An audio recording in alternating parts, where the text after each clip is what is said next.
What is up, everybody? How are you guys doing today? Welcome. As you get in and get settled, please do me a favor and hit the like and the subscribe. If you've done so already, just give yourself a little pat and thank you so much. I appreciate it. It is the best way to help and support these channels, and I could really use it. I think we all can, but let's see. I'm just waiting to hit this thing to skip it so I can see my monitor, make sure everything is moving great. Hope you guys had a good Friday. I'm so glad it's Friday. I got a lot of work outside this week. It's been beautiful up here in the northern part of Idaho. And so, yeah, I got a little bit of color, but no hat today. Can you see why? Can you see? It's because I shaved. Yeah. I don't really mind the shininess of the light. It's better than the glare on the back of the mirror, that frame. But anyway, well, I'm so glad to see you guys today. I'm happy to see everyone that's here in the chat. Glenn Coco, Jim Bear, Renita, Showgunner or Shotgunner. We got Lamel, we got Jessica. Who else? I said Renita, said Glenn. I think Dog and Camp Parent is here. I saw her. I think her. We got Mermaid Motion. What up? Mystic, are you here? Holler if you're here, Mystic. Koala's here. Sarah Qualls is here. If you guys want to throw in the chat what country. You don't need to put your city. I'm not a Fed, so I'm not like trying to find you guys. Put what country you're in. If you want to put what state you're in, you totally can. I'm in the United States. I'm in Idaho.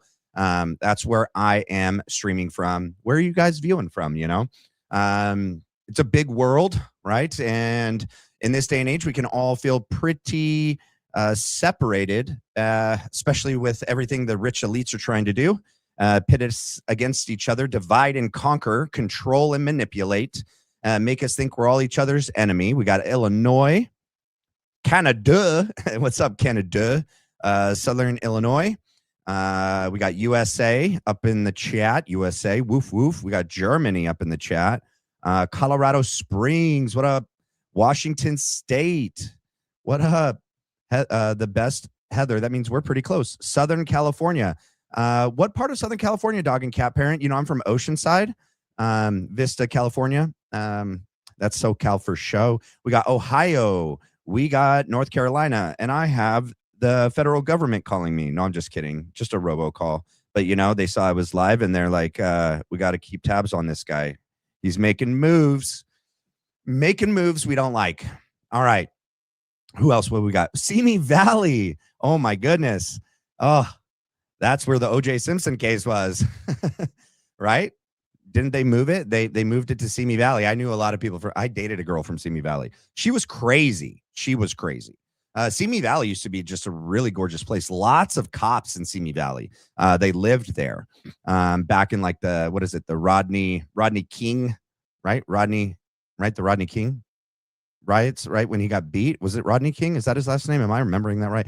Austin, Texas. What up, Mama Sue? Austin. Yep, that's right. Yep. OJ was there, and I'm Mr. Clean. All my kids call me that at the clinic. Like everywhere I've been. Oh, it doesn't help. I got a white T-shirt. But you know what, Mr. Clean, for a freaking 65-year-old dude that's like keeping his house clean, which I do like. I'm very type A. He keeps his shirt clean, but he's buff, bro. That dude works out, okay? That guy does not look like a day over 40 or 50, but he's like in his 60s, maybe pushing 70. Maybe one day I can be like the new Mr. Clean. Like if they need a real person, like I'll do that for sure. Just pay me and I'll do it, Did Mr. Clean have blue eyes? Does he have white eyebrows, though? I'm trying to remember. Let's see. You guys want me to pull up a picture of Mr. Clean? Let's see it. We'll go side by side. I'll pull him up on the screen. He does have white eyebrows. Oh, he's got a pierced ear. He's a genie. Is he a genie? Mr. Clean's a genie? Let's see. Oh, look at this, Mr. Clean. I got Hawaii Mr. Clean up in the house. Hold on. I don't have a pierced ear, so, I mean, there's that. He looks like a genie. There's Hawaii Mr. Clean. Okay. Let's go back. Let's go regular Mr. Clean.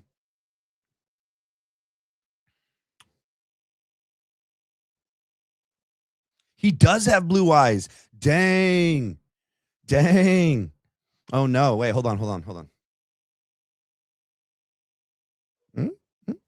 I don't know if I'm ever gonna have white eyebrows though. I don't know about that. Maybe for Halloween one year I'll be Mr. Clean. I'm not gonna pierce my ear though. I'll do a clip on. Oh man, I exited out of that before I added the other one to the screen, so I got to start that all over again. Let me add to screen. All right. Hopefully you guys saw the thumbnail and are eagerly anticipating what the show is tonight. Remember, a couple things I just want to jog y'all's memory. Back in December, but Candace didn't like release this information until like this year, whether that was like March or April, I can't remember, but it was in the last few months, right? Where she was like, back in December, Mikey McCoy, or was it October? You guys can help me out. When did Mikey McCoy reach out to Candace Owens, supposedly through a third party, and say, you should investigate Andrew Kolvet? You need to look into that guy. He's a little weird. I thought that, or a pimple. What? Matt makes me want to mop my floor right now. I wish I had that effect on my wife. I'm just kidding. I love you. I love you, sweetie. Let's see. December. It was December. Thank you, Sarah. Right on. So remember, supposedly, and I kind of love Candace. Okay. Having said that, not okay. Look at everybody's human. Everybody makes mistakes. Everybody could even be lied to. Like if she didn't talk to Mikey himself, that means like some third party reached out to her and said Mikey said this. Like remember the telephone game? Like by the time it gets to the person, it's not the same thing. And if in December, Candace had already started to publicly start to talk about Erica, which she did at that time frame, they could have tried to trap her in some way or feed her false information, try to send her down the wrong rabbit hole. You know what I mean? Like, look over here, go look at them. I mean, and it's possible Mikey did this out of self-preservation because people were really, really interested in Mikey because he walked away for our sins. You know what I mean? Him and Blake Neff at Blake Neff's speed, before Charlie hit the ground, Mikey turned around and walked away without a care. In that way, he was a general. In that way, he was amazing. He was not worried about his life at all. He did not wonder if there was a shooter back there, if there is multiple shooters, like, is that a safe zone? Should I hit the deck? Should I go jump behind the car? He wasn't thinking about any of that. He was like, I'm just going to like turn and walk away. I'm just going to turn and walk away while I call because Charlie had him. They were timing this, right? Like him and Charlie had us, he had us training this, right? Like ready, set, go, call. Ready, 1, 2, 3, go, call. And Mikey got so good at that. He had the phone in the finger to his ear before Charlie hit the ground. 0.80 seconds. So like less than a second, Mikey's turning and walking away and calling his wife and then three-waying calling Erica Kirk, you know, before Charlie had even been shoved to the ground by Dan Flood. So the spotlight and the magnifying glass was full on Mikey. Plus, Mikey was going on Frank Turek with his dad, Rob McCoy, talking about how like Erica Kirk ticket, JD Vance, Erica Kirk ticket 2028, you know, saying all sorts of crazy nonsense. They floated Mikey out there for us as like this possible replacement, right? Like the amazing, miraculous, like General Mikey McCoy. Like no one can lead like him. He commanded it like generals, like Custard. He was like, oh my goodness, right? And then he does the first speaking engagement that was supposed to be Charlie, but they kept the engagement because they didn't want to like let Charlie's like promises, like his schedule. They wanted to follow through with the things that Charlie had told people he was going to do. But they give Mikey, and Mikey goes and he bombs. He sucked. I don't know if you guys ever saw that one. Mikey's not a good public speaker. I mean, like what you saw at the memorial was but a taste of how bad he is.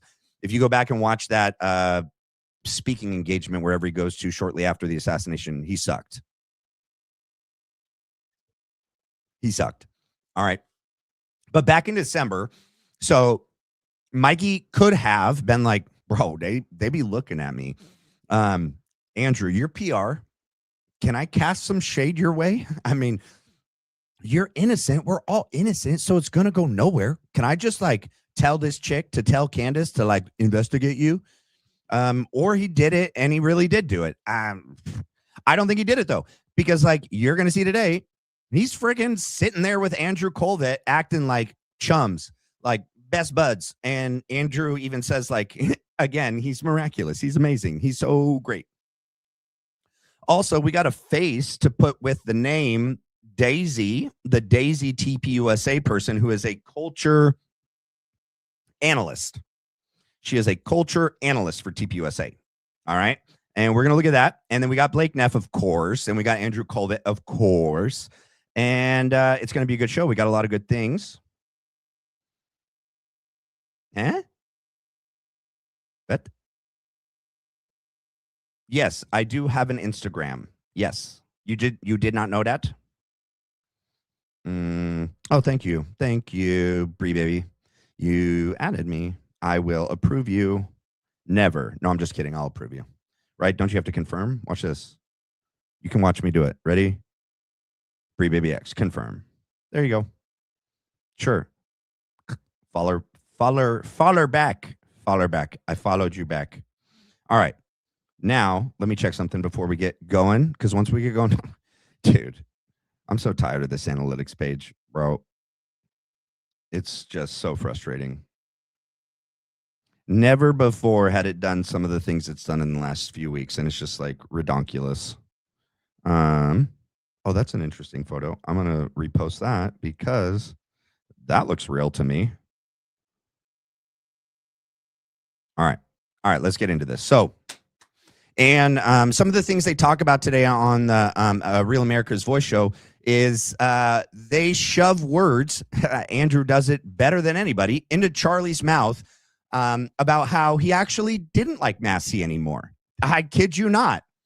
Oh, because Massie didn't vote for the big, beautiful bill. Well, did you guys know that most things, when bills are passed, they shove, and this is one of the things Massie wanted to do away with, they shove like so much legislation into one bill that like you have to pass. I mean, like you can say, no, take that out. No, take that out. But eventually, like you have to agree to some things you don't want if you want the things you do want passed, because they just shove so much stuff in there at once. And Massie even said it comes down to like a couple votes, like really important votes in the year or whatever, if it's like fiscal or I don't know, whatever, how, you know, they divide their calendars. But so there was stuff in the big, beautiful bill that, you know, Massie didn't want to vote for.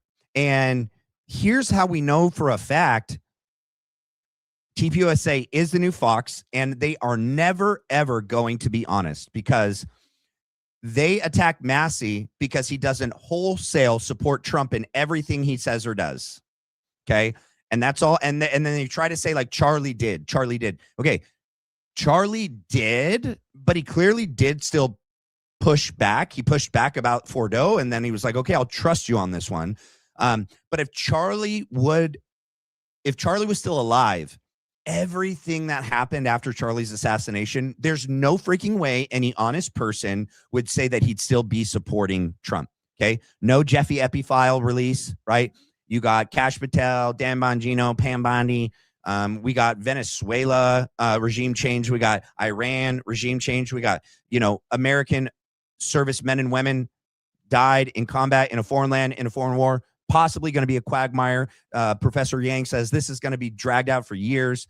You know, Philly dragging us into this, lying to us, the administration lying to the American people. Them now, Massie's opponent, one of the things he ran on was a freaking draft. Okay. Charlie would never have been for a draft, period. End of story. Nope. His Gen Z, that's his base, dude. That no way would he ever be okay with that. On that alone, not to mention all the other things that he said about Massie, he's going to support Massie to the end. So why don't we start out by looking at what Charlie said about Massie, and then we'll play the video with the TPUSA cronies. Okay. Who's just terrific from Kentucky. My favorite members of Congress. He loves the Constitution. He loves liberty. He's honest and he's tough, and he's going to really go after the intel. What's that? He's going to go. Let's read this. He's going to really go after the intel agencies. Keep that in mind. That's an important data point that will come up with Blake, Andrew, Daisy, and Mikey McCoy. Agencies. It's Thomas Massie, who's just terrific from Kentucky. My favorite members. All right. We'll keep that pinned. Also, we're going to look at this. Not right now, but Megan did a show with the Hodge twins, and there's some good stuff in there that we're going to listen to in a bit. But let's start here. Let me make sure I got it up. All right, let's go. Let's get it. All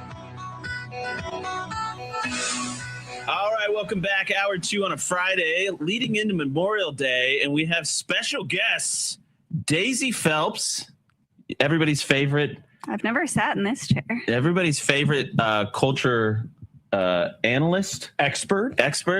Yeah, you're basically the only one we have. We need to do another. We need another. You know what's really weird, you guys? They do. So this is Charlie's chair, right, with his hat, and there's the little stuffed animal that's Charlie would put on the desk or in the background for his daughter, for Gigi to see during the show. And it was a thing that, I mean, this is what Erica said after the fact, so we have to trust her on that. But so they are going to leave his chair empty, right? They're going to keep his picture up and his name. Like, I don't know. Everything they're doing, in my opinion, with this show is morbid, and it's bad taste. It's bad form. And they're really trying to squeeze every last drop out of, this is Charlie's organization. We are Charlie's legacy. We are Charlie's voice, right? Real America's voice, right next to Charlie Kirk Show. Up here, Charlie Kirk Show, right? Freedom at charliekirk.com. And then when they do ads for different, advertisements for different products and companies that they're, promoting on their show, literally the promo code is Charlie's name.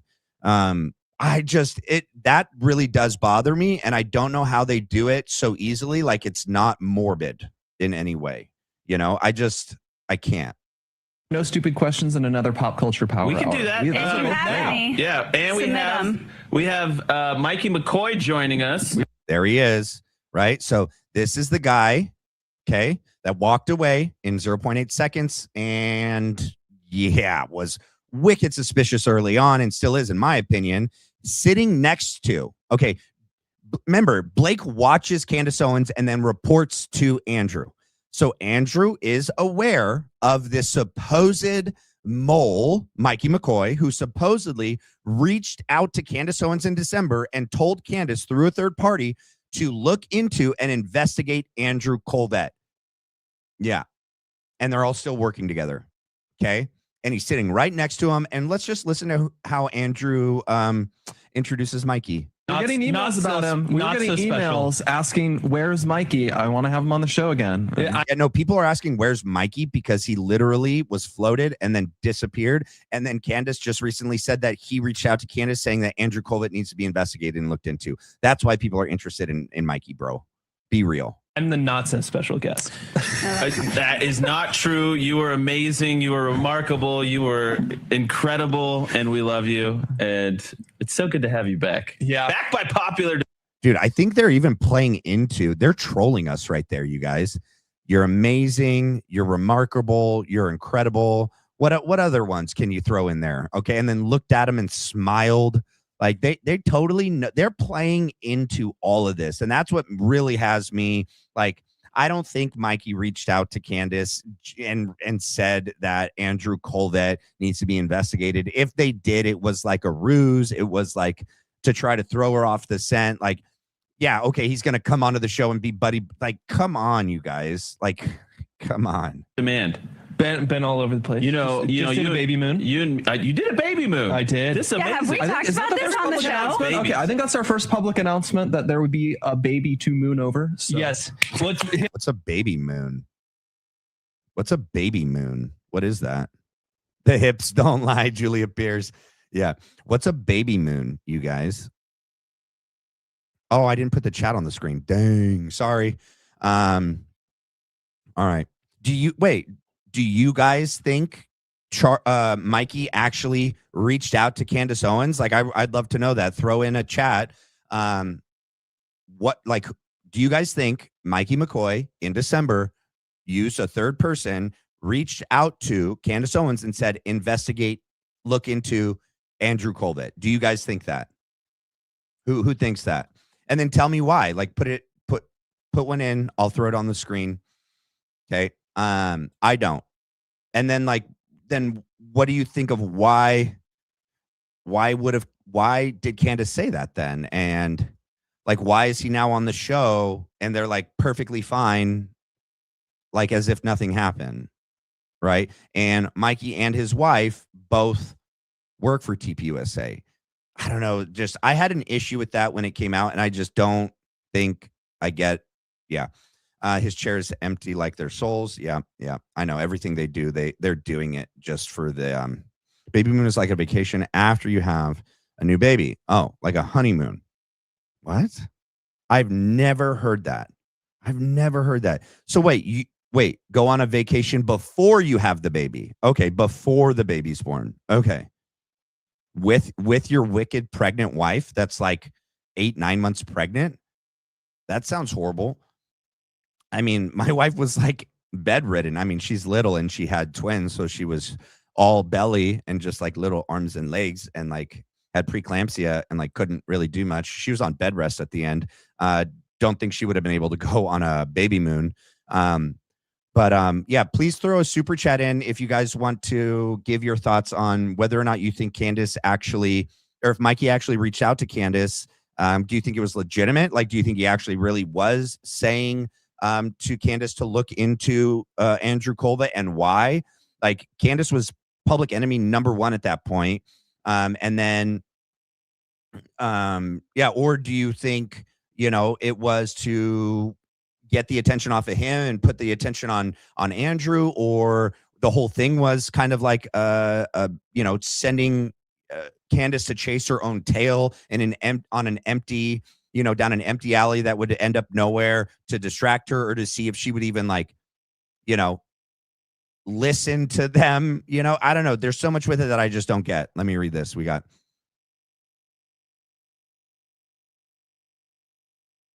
I don't know if this is the real person or not. The entire thing is a psyop. Yeah, I think it's possible for sure. I mean, except for Charlie being not alive. I think that's not a psyop. I don't think Charlie's alive. But I think it's a lot that's happening online on YouTube, I think is. And it's really hard to parse out what is and what isn't at this point, But I'd love to hear your guys' thoughts. So please get it in as we go, and then I'll pull it up. Yeah, there's a baby to moon over. It is funny though how many people are like, "What's a baby moon?" I got that a lot. It's like a millennial and below. It's like a millennial and below. I never. So I want to get your emails now. freedom@charliekirk.com. freedom@charliekirk.com. Send us your emails of what you want Mikey and Elizabeth to name their child. I was thinking Andrew and Blake combined. Maybe we'll ask Grok. Well, Blake had already chosen for me that she had to be Turning Point baby, so you can't take that one. Okay. That as long Turning as you Point don't baby? name, as long as you don't name the baby. Oh yeah, Turning Point baby. That's what we were gonna name yours. Blandrew. You something got in the way. Blandrew. That sounds okay. Well, I'm putting a stop. You to can this. call it Drake. That sounds like a name Drake? someone might come up with too. Drake? Like the meme. No, like the rapper. Because he's like low-key conservative now. He is? Yeah, he's like following JD on Instagram, liking conservative Nicki stuff. Minaj. Have As you a followed pop this? culture person, I have no idea what you're talking about. Okay, I'm teaching the pop culture guru something right now. That's crazy. Yeah. Yeah. Caboose goes, yeah, but Drake is Canadian. That's a good point. Yeah. Super fair point. So true. So true. Listen, it is our Ask Us Anything hour. It's the last hour on Friday. I want to know what you guys are planning for Memorial Day. So if you don't watch our Thought Crime show on Thursday, we did it last night. We put it on the podcast on Saturdays. We had a whole conversation about America 250 and how there is a perception that maybe the response to celebration is more muted than the bicentennial in 1976, where it seemed to take over the whole country. I am not blackpilling on the 250. I think it's going to be great. I think we're just getting into the swing of things. Memorial Day really is the kickoff. So that's hopefully, where we're at. But anyway, send your questions in. Join us, members.charliekirk.com. You can join us on this call. Hey, y'all. Yo. We got 126 people here. We got 49 likes. Can you guys please do me a favor and just smash that like? I really appreciate it. Believe it or not, that is the ultimate and best way to help support the channel. Please and thank you very much. Oh, I'm not the real Blake. I'm counterfeit Blake. Yeah, but wouldn't the real Blake say that too? How do I know? How do I know that? Prove it. Prove it. You do have me wondering. You really do. This seems like something Blake would do, a fake Blake and being able to say whatever you want. I like it. But, if it is you, I hope you're doing good, dude. All right. I do. All right. Let's continue. Do we have, what's our first question, Danny? David, welcome to the Charlie Kirk Show. Unmute yourself. And what's your question? My question is, first of all, thanks for what you do. My question is, you talked about, I wanted to know a little bit more about the Thomas Massie loss and what's your thoughts on that? I got so many thoughts. It's interesting, David. I've been accused. I think the organization's been accused. Erica's been accused of betraying Charlie by not coming out and endorsing one way or the other. And not. Do you guys really think it's accusing them, or is that just like stating reality, like stating a fact, like an observation of reality, right? Like, do we need to do this again? Like, all right, so this is on January 11th, 2023, right? Like, my favorite members of Congress. He loves the Constitution. He loves liberty. He's honest and he's tough, and he's going to really go after the intel agencies. It's Thomas Massie, who's just terrific, from Kentucky. Okay, so that's Charlie in his own words. Not being more involved in that race. I will tell you, and I haven't said this publicly. No, you haven't said it publicly because, you should know by now, nobody wants to hear you, Erica, Mikey, or Blake say anything on behalf of Charlie that you don't have video freaking proof of him saying it. Okay? I literally, at this point, these freaking people should not ever say anything and say Charlie said this if there's not actual video evidence of him saying it on camera. We don't believe you, dude. We don't believe you that he named Erica Kirk CEO, she'll do great. She'll do great. She'll do great. No, I name Erica Kirk CEO at Turning Point. She'll do great. No, we don't. Okay. And we sure as heck don't believe that, he would be supporting Trump in this whole Iran war to the very, very end. No, we don't. And we sure as heck don't believe that he would have turned on Massie and voted for this pro-Philadelphian 13 million, maybe more by the end, freaking bought and paid for phony who ran on basically nothing but to initiate a freaking federal draft, a national draft. Yeah. They're just like a walking hypocrite, billboard, But and I know this isn't necessarily a question, but it's an opportunity to address it. But, after the One Big Beautiful Bill vote, and I want to respect Charlie's privacy as well. It's always the tension in all of this. There's private conversations. Charlie was a fan of Thomas Massie, especially historically, liked him on war, liked him on being a budget hawk and spending. But he was pretty frustrated that Massie didn't vote on in the affirmative on the big, beautiful bill. I call bull honky. I call BS, dude, because you know what? Like, above all at this point, Trump has followed through with not one of his campaign promises. All right. And he's actually completely abandoned his total base, attacked Marjorie Taylor Greene, who he liked, right? Didn't follow through with the Jeffy Epi file release, like redacted, like no accountability to the prior administrations, like Clinton's, Obama, and Biden, and Harris, and not draining the swamp and keeping Philly out of our freaking country and politics, and, you know, investigating, charging, and convicting people that hurt young humans, you know, with Jeffy Epi and everyone that, you know, Howard Lutnick and Lex Wexner and all of these rich elite people that all are part of it, probably him. And if Charlie would have found out that Trump is in there, I don't care. I don't care who you are. You can go and just freaking go. Charlie would have been like, dude, no way. He has kids. Shut it. Okay. He would have been like, that's just enough. That's enough. So enough's enough. If he found Trump in the files at any point or talked to someone else like Massie or anyone else that was like, there's no way Trump is defending this hard to not release the files just because of his friends. This is going to hurt my friends. I don't want my friends to be hurt. Me and Bill, we're so close. No. That's called self-preservation. Okay. Too much has happened since September 10th to today. Charlie would not have been supporting Trump anymore. Okay. He's clearly Philly first. Okay. Trump is Philly first, Philly last, Philly always. Okay. Charlie was America first, period. Right. Trump is not making America great again. He's making it literally worse every day. He's making Philly great. As good as you can make Philly great. I just can't with this guy, you know. John, long time Mosi, John. Oh, John Snobia. All right, let's continue.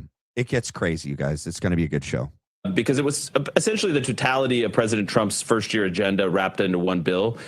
And I will just say, privately, Charlie was really, really frustrated. Yeah, I think that's the right way to put it. And I think he would have become... Prove it. Show me. Show me, liar. Liar, pants on fire. Show me the video. Show me like an actual text with metadata that comes from him and is sent to you. Prove it, bro. Yeah, look him. He can't even look down and away. Yeah.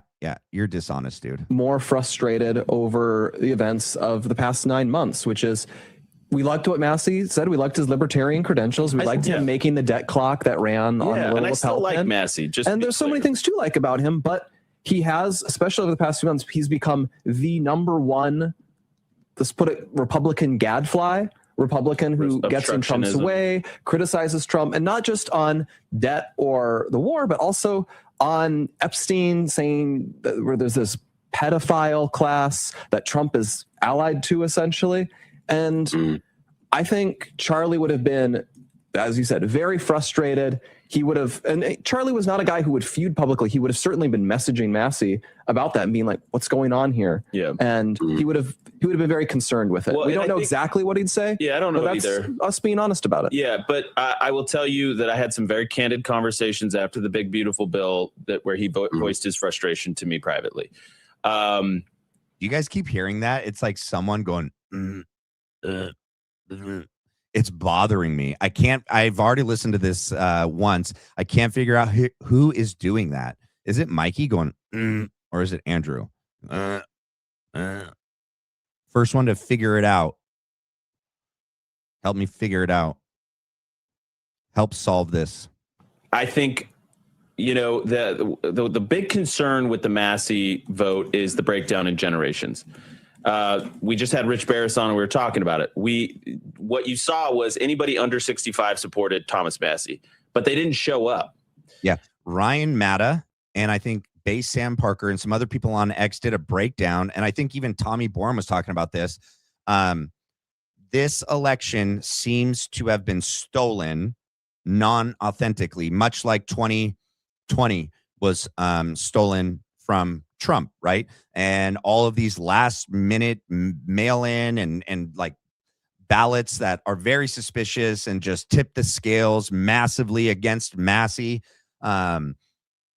You know, and like this plus 65 vote just turned out in droves to vote for, you know, Massie's opponent. And yeah, I just don't buy it, man. I don't buy it at all.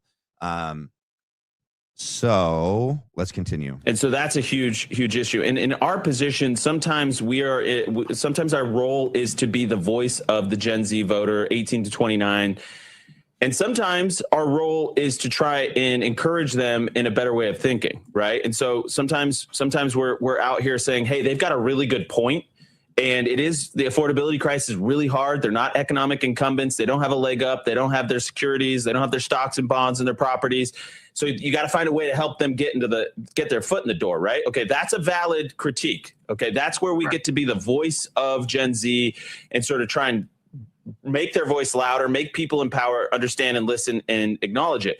When it comes to Epstein, and I'm open, and listen, I've been a little bit more in me and Blake kind of have a different opinion. We go back and forth. Yeah, we go back and forth. Blake is very much like there's no there, and it's, you know, at least not the blackmail ring of pedophiles for the billionaire class. And I've been more open to like, okay, did he work with the CIA? Like who was involved, who was enabling him?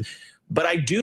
Bro, these guys are literally such frauds.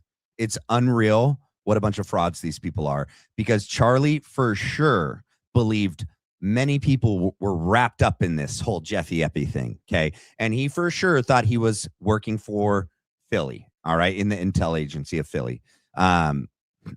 These guys, man, they have no shame to literally just, you know, with everybody's attention span these days, they're like, nobody will remember what Charlie said.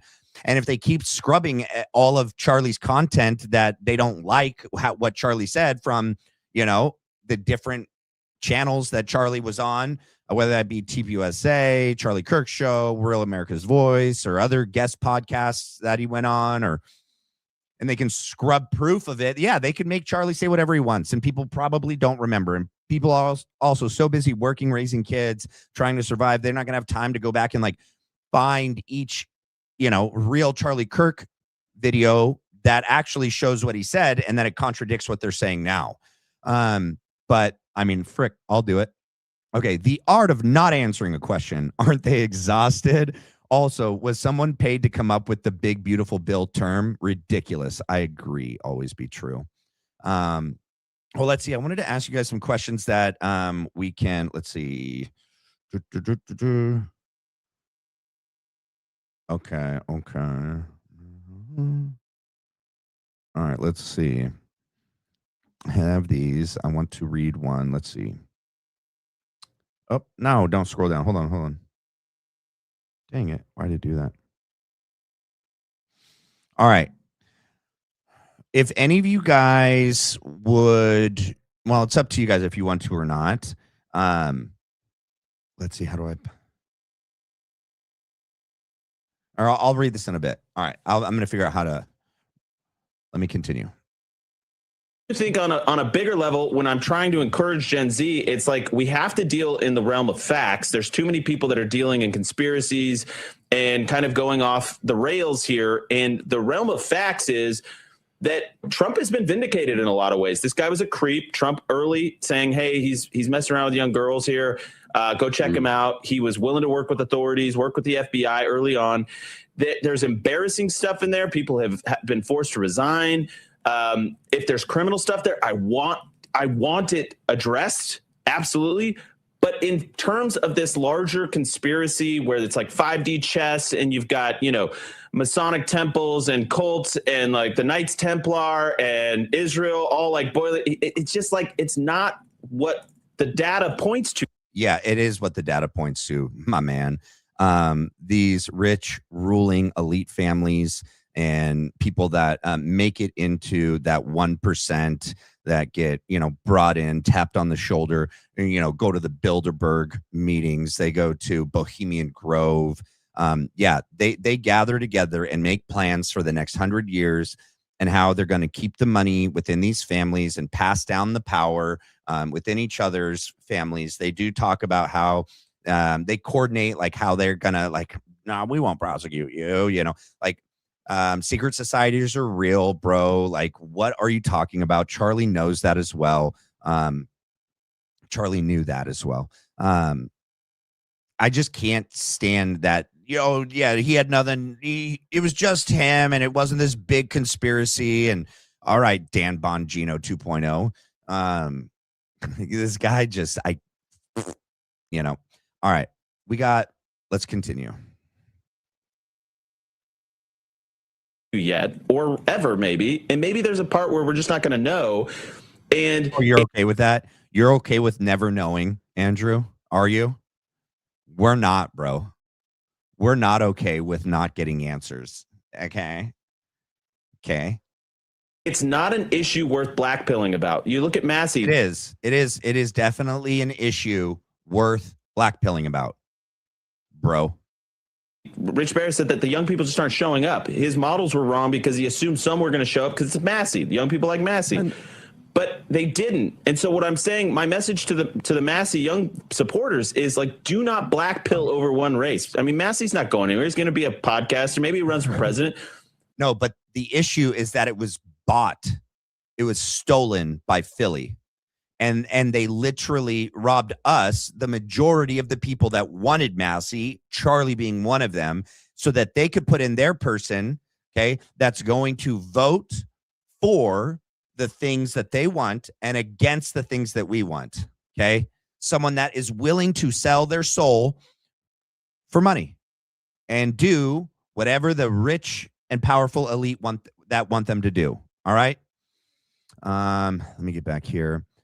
So let me see. I'll just hit this and let me continue. Don't throw out the baby with the bathwater. Do not give up on America because you're upset about Epstein. And I think there's a real thing to be said for That's so rich, bro. That is so rich. Don't give up on him. We're not giving up on America, bro. We are giving up on Trump, the administration, and any politician that promises us anything in the form of accountability or change, only to get in and literally do the opposite of everything that we voted them into office to do. So, bro.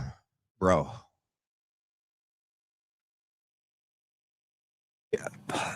It has to be a defeatist mindset in the country that people, we talk about victimhood culture, and that manifests personally, but it manifests politically as well, to say, ooh, President Trump betrayed us on everything. No, he literally did. And we're not pulling up. Stop, bro. Stop gaslighting us, dude. Okay.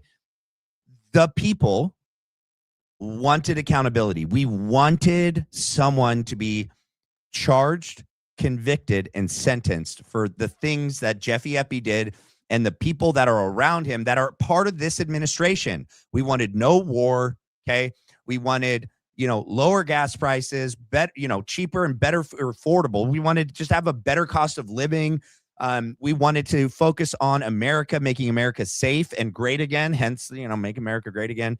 Protect our borders, protect the Constitution, get back to the original values that formed and, forged this country into what it was when it was great. That's why we voted for him, dude. Well, no, President Trump has delivered on the border in a big way. He delivered on no tax on tips, no tax on Social Security. He's delivered on DEI, DEI, weaponization of government. He's done a ton of things, tariffs that he promised to do. And I should add, frankly, he actually didn't really campaign on the Epstein thing. A lot of his supporters did. The truth was, he was asked about it once in an interview, and he said, "I'd be inclined to make it public." And then, I also, if you guys want to throw in a super chat, I kind of want to give you guys some ability to tell me if you guys want to see things in the future. Here's one. What is something you guys want covered in the Charlie Kirk assassination that you either haven't seen covered or that was brought up and then dropped? and you would like me to look into that specifically. And yeah, or what are some of the biggest red flags overlooked in this investigation that you feel need to be brought back up and brought to the attention so that we don't forget about it? And oh, here's a good one. Also, like, what are your guys' thoughts on Charlie Kirk's legacy and how the assassination and like Erica Kirk and TPUSA has changed what Charlie's legacy was and should have been into what it is now? When he felt like the jig was up and it was being used as a political hot potato against him, he started getting more animated against it. Stay right there if I want to make sure we get your question answered. I want to tell you guys about blackout. No, we're gonna skip the commercial. Hold on.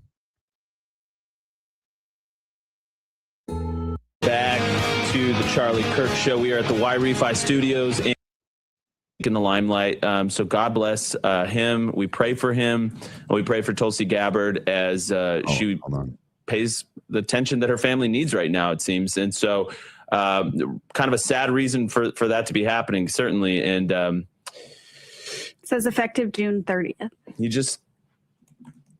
You never know how many days you got, and you got to take care of your health. And when something like this happens with your family, yeah, I mean, you should know that more than anyone because Charlie Kirk was stolen from all of us, and you had, the closest seat.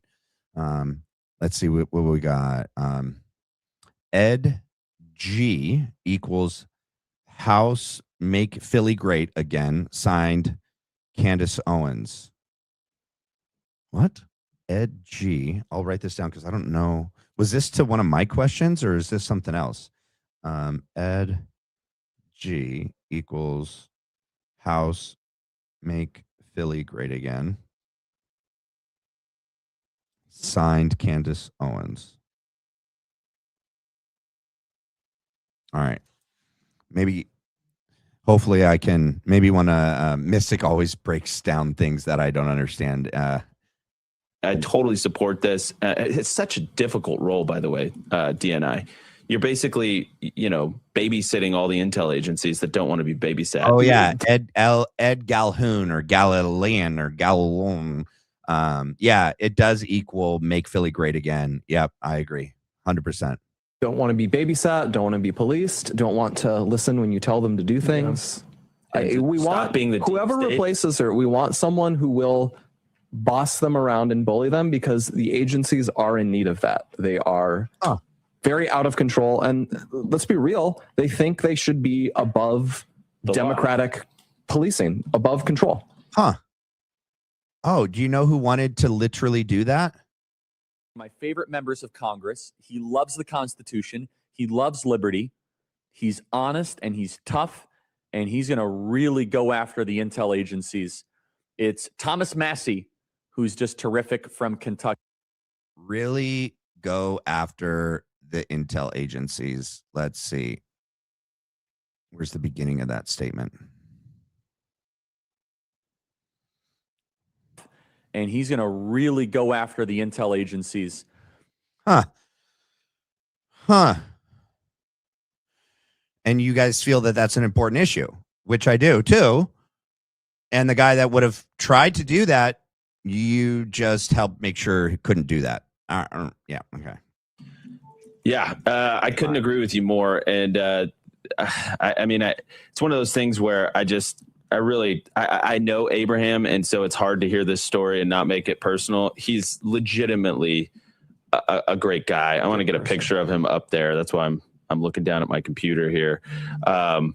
He's a surfer. He's a filmmaker. I mean, he is the most quintessentially. They're talking about Tulsi Gabbard's husband, who has a severe case of some sort of bone cancer, and so that's why. Well, that's what they're telling us.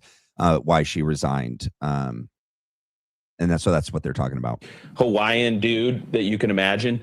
And so he's just great. So we really do pray for him. And I think he's the strength oftentimes that Tulsi's needed in one of the most difficult jobs in Washington. So yeah, God bless them. And we pray they're okay. Yes, confirmed her last day is expected to be June 30th. So she has about a month left. Okay. So a month left with Tulsi, which should be enough time to hopefully get somebody else up and running. But again, it's the most incredibly difficult job.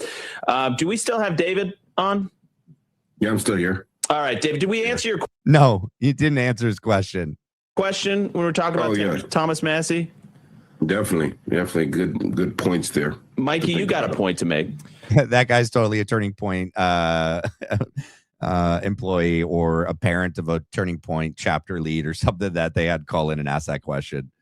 No, yeah, I was sharing in the break about how Bill Montgomery, one of Charlie's mentors, there's this story Charlie would always tell about how Bill walked into his office one day and he was talking about like mutinies and employees and people in politics. And he goes, Charlie, very important lesson. Insubordination must never be tolerated. And then Charlie goes, then he says, now let's drink Starbucks. And that's like the story. But when you have 200, it used to be 18, it's 217 now, members of Congress, Republicans, and there's one president that leads the party. What do we got? We got Dog and Cat Parent. I'd like to hear more content on the AES explosion. Okay. Since I feel like it is tied to Butch Hibbs and the shape charges. I agree. Accurate energetic systems. Yeah. AES. Plant explosion. And Butch Hibbs. Yep. I agree. Right. And the shape charge. Yep. All right. Yep. I'll definitely be doing that. Yeah. And so anyone else that wants to, you guys can have a say as to things you guys would like me to cover and investigate and to research and then bring in an upcoming episode. So get those in as we go. Thank you, by the way, Dog and Cat Parent. Good to see you. We can't afford to have even one of those 217 have their own agenda. And so even though I agree on like 95% of the politics that Thomas Massie has, get in line. Like the president has an agenda. He was elected by the people. This guy is such a freaking shill. So he's basically saying that even when Trump is doing something unethical, immoral, not Christian, not part of what the base wants, why we voted him to office. And literally Massie, his voting record is stellar. He's literally doing what he ran on and was like really serving and representing the people. But he's saying, Mikey's like, no. You're just supposed to always and forever, no matter what new information comes out, no matter what Trump says or does, you always just have to support everything he does. Then you have to vote for everything he puts across your desk, no matter what's in it. Yeah.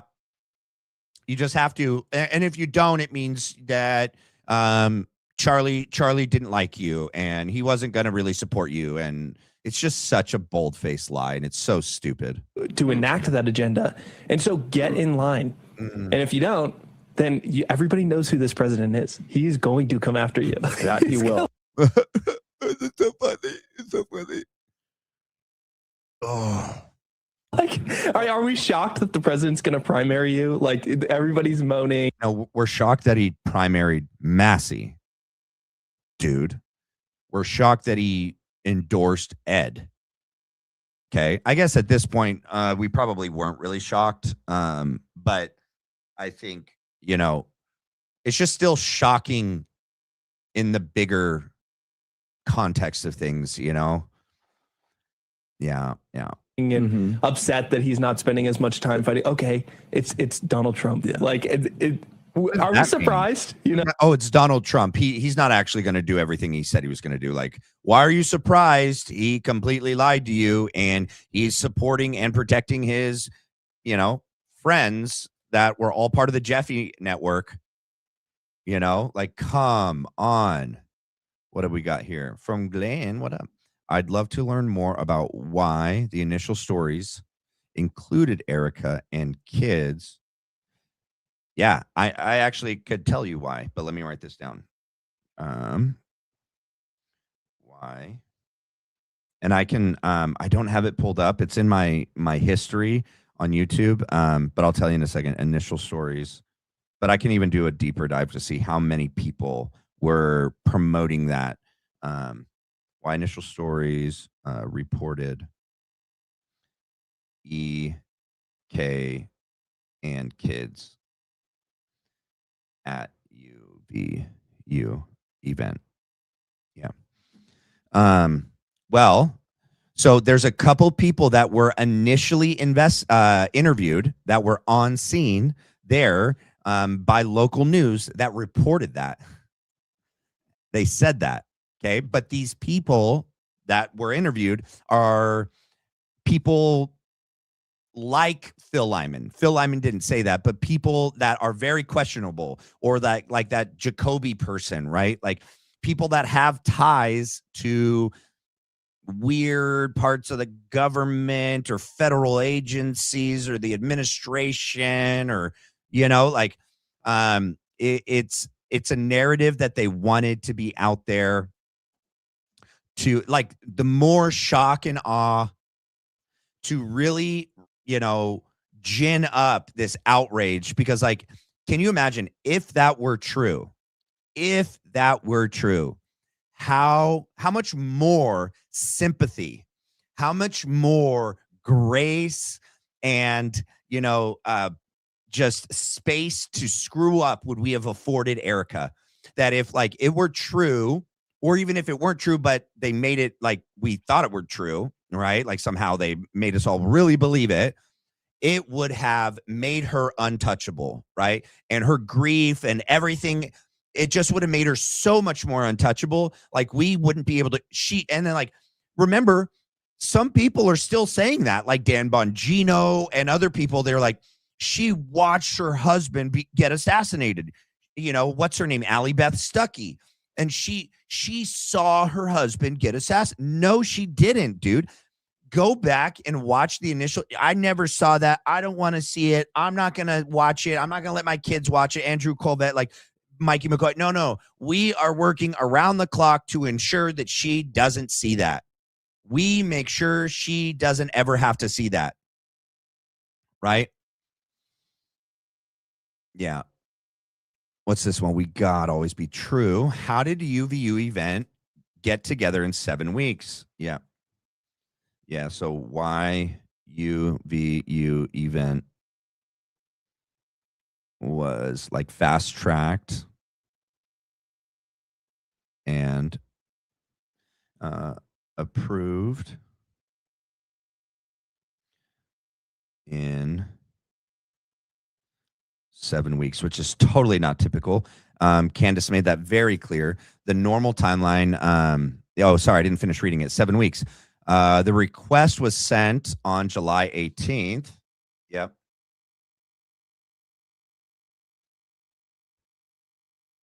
July 18th for an event on September 10th, right? So that's 2 months, or just under 2 months. Yeah, 7 weeks. What's the normal schedule to for an org such as that event? Well, Candace said typically 6, 8, 9 months in advance. Okay, that's like the typical time frame from when she worked there, from all the time that she worked there. That's typically when they would start to plan, reach out, schedule, get approval, get the insurance, get everything, you know, lined up. It takes a lot of time to get everything that the university needs on their end, and then everything TPUSA and all their members that are going to be there live, and the security team and all of that. It really does take anywhere from like 6 to 9 months. Right. And like, there's a process of like TPUSA requesting this part of the school or here. And then they have evening events, and then reserving the indoor, whatever auditorium or, you know, area that they're going to do the evening event on. And then, you know, the university coming back and being like, okay, we can't have that many people, or we can't give you that area. Like it's a process that takes a while until like they both come to the agreement, like, yeah, okay, like we can do this and let's make this work. And then the rest of it, like the funding and like all, you know, all the other stuff, it really does take time. And yeah, never before and never since has it been put together in 7 weeks. I'm going to continue, but will you guys do me a favor while you are here? Please do me a favor and hit the like and subscribe. Okay. I appreciate it. Let's continue. Well, and to circle back on, to finish Andrew's point of the not blackpilling, while we were sitting here, I looked up black pill in our chat. Literally, Charlie, no blackpilling. No Stop blackpilling. We don't blackpill. Usually yelling at he me. would walk through the office like, guys, no more blackpill. Yeah. Okay. When did he post this? Okay. And under what's the context? How about you give us the context of this post? Because there certainly is an important time and place to black pill if necessary. Like if it's an important enough issue, yeah, it is. Okay. It's not a one size fits all thing, dude. Today. No black pill. Right. Look at it. So no I really want to get keep that in mind, amazing. everyone. That's amazing. I really want to get to this next question though, because I think it's a very rich one. I think we have Mick next. Unmute yourself. Yes, sir. Howdy, Mick. Really quick. That was weird. I'd like to pay my respects to Kyle Busch, one of the greatest NASCAR drivers to ever do it, greatest of this millennium. So sad. Absolutely. Over 200 wins, a real culture icon. Can you guys still hear the audio? It like did a weird refresh, and I just want to make sure everything is still good. Can you guys still hear everything just fine? Please just give me thumbs up in the chat or send me a text. Oh, all good. Okay. All right. And on the culture, sorry, go ahead. Oh, I was just going to say, I'm not a big NASCAR watcher, but even I knew who Kyle Busch was. Yeah. And what I loved about him, because I knew this fact, was he was a NASCAR driver. He could win the national championship, but he raced in the 2 lower levels, even the truck racing, which is like level 3, because he just loved racing so much. The guy wanted to go race, win as many as he could. A lot of people have noticed his last race win. He's talking almost in tears, like you never know when your last one will be. Let's play this. And I really admire that. Yeah, top 5. Kyle Busch, your 69th victory in this series, your 5th right here. Why do these moments never get old, Kyle? Because you never know when the last one is, you know, so. Really touching. And it looks like, from what reports have suggested, that's Mikey doing that. You know what's really sad? Kyle Busch was very young, and they're going to say that he passed away from pneumonia. Young people, I mean, it does happen, okay? But young, healthy people like a professional athlete like that even though he's driving a car, they train hard physically because it's physically grueling on your body to be inside of a car like that for that long. And they sweat. They have to be in good shape, okay? There's no way he dies from pneumonia. He was in I don't know for sure. I bet they probably mandated him to get the COVID-19 vaccination. And I don't know. I just have this feeling like they put pneumonia, but most people just don't die. Oh, I think he died from an embolism. No, they always say pneumonia. Exactly. That's what I'm saying. Do I have to pay for my suggestions? How do I do that? So, I mean, like, that is how this is set up. I can't go through the live chat and like read everyone's like, this is the way, like, if you want to ask me a question or you want to give me suggestions or you want to make a comment, the best way is to put in a super chat. And then like, I do read it, every single one. It'll come up and I'll put it on the screen. That is the best way to do it. Okay. With 208 people here in the chat moving, there's just no way that I could do that if it's just in the regular live chat. Okay. But you don't there's no set limit. You can determine the limit. I think how much it is. However, I think how much it is kind of depends on how many characters you can put in. But people get pretty creative on ways to like cram more information into smaller amount by like using acronyms or,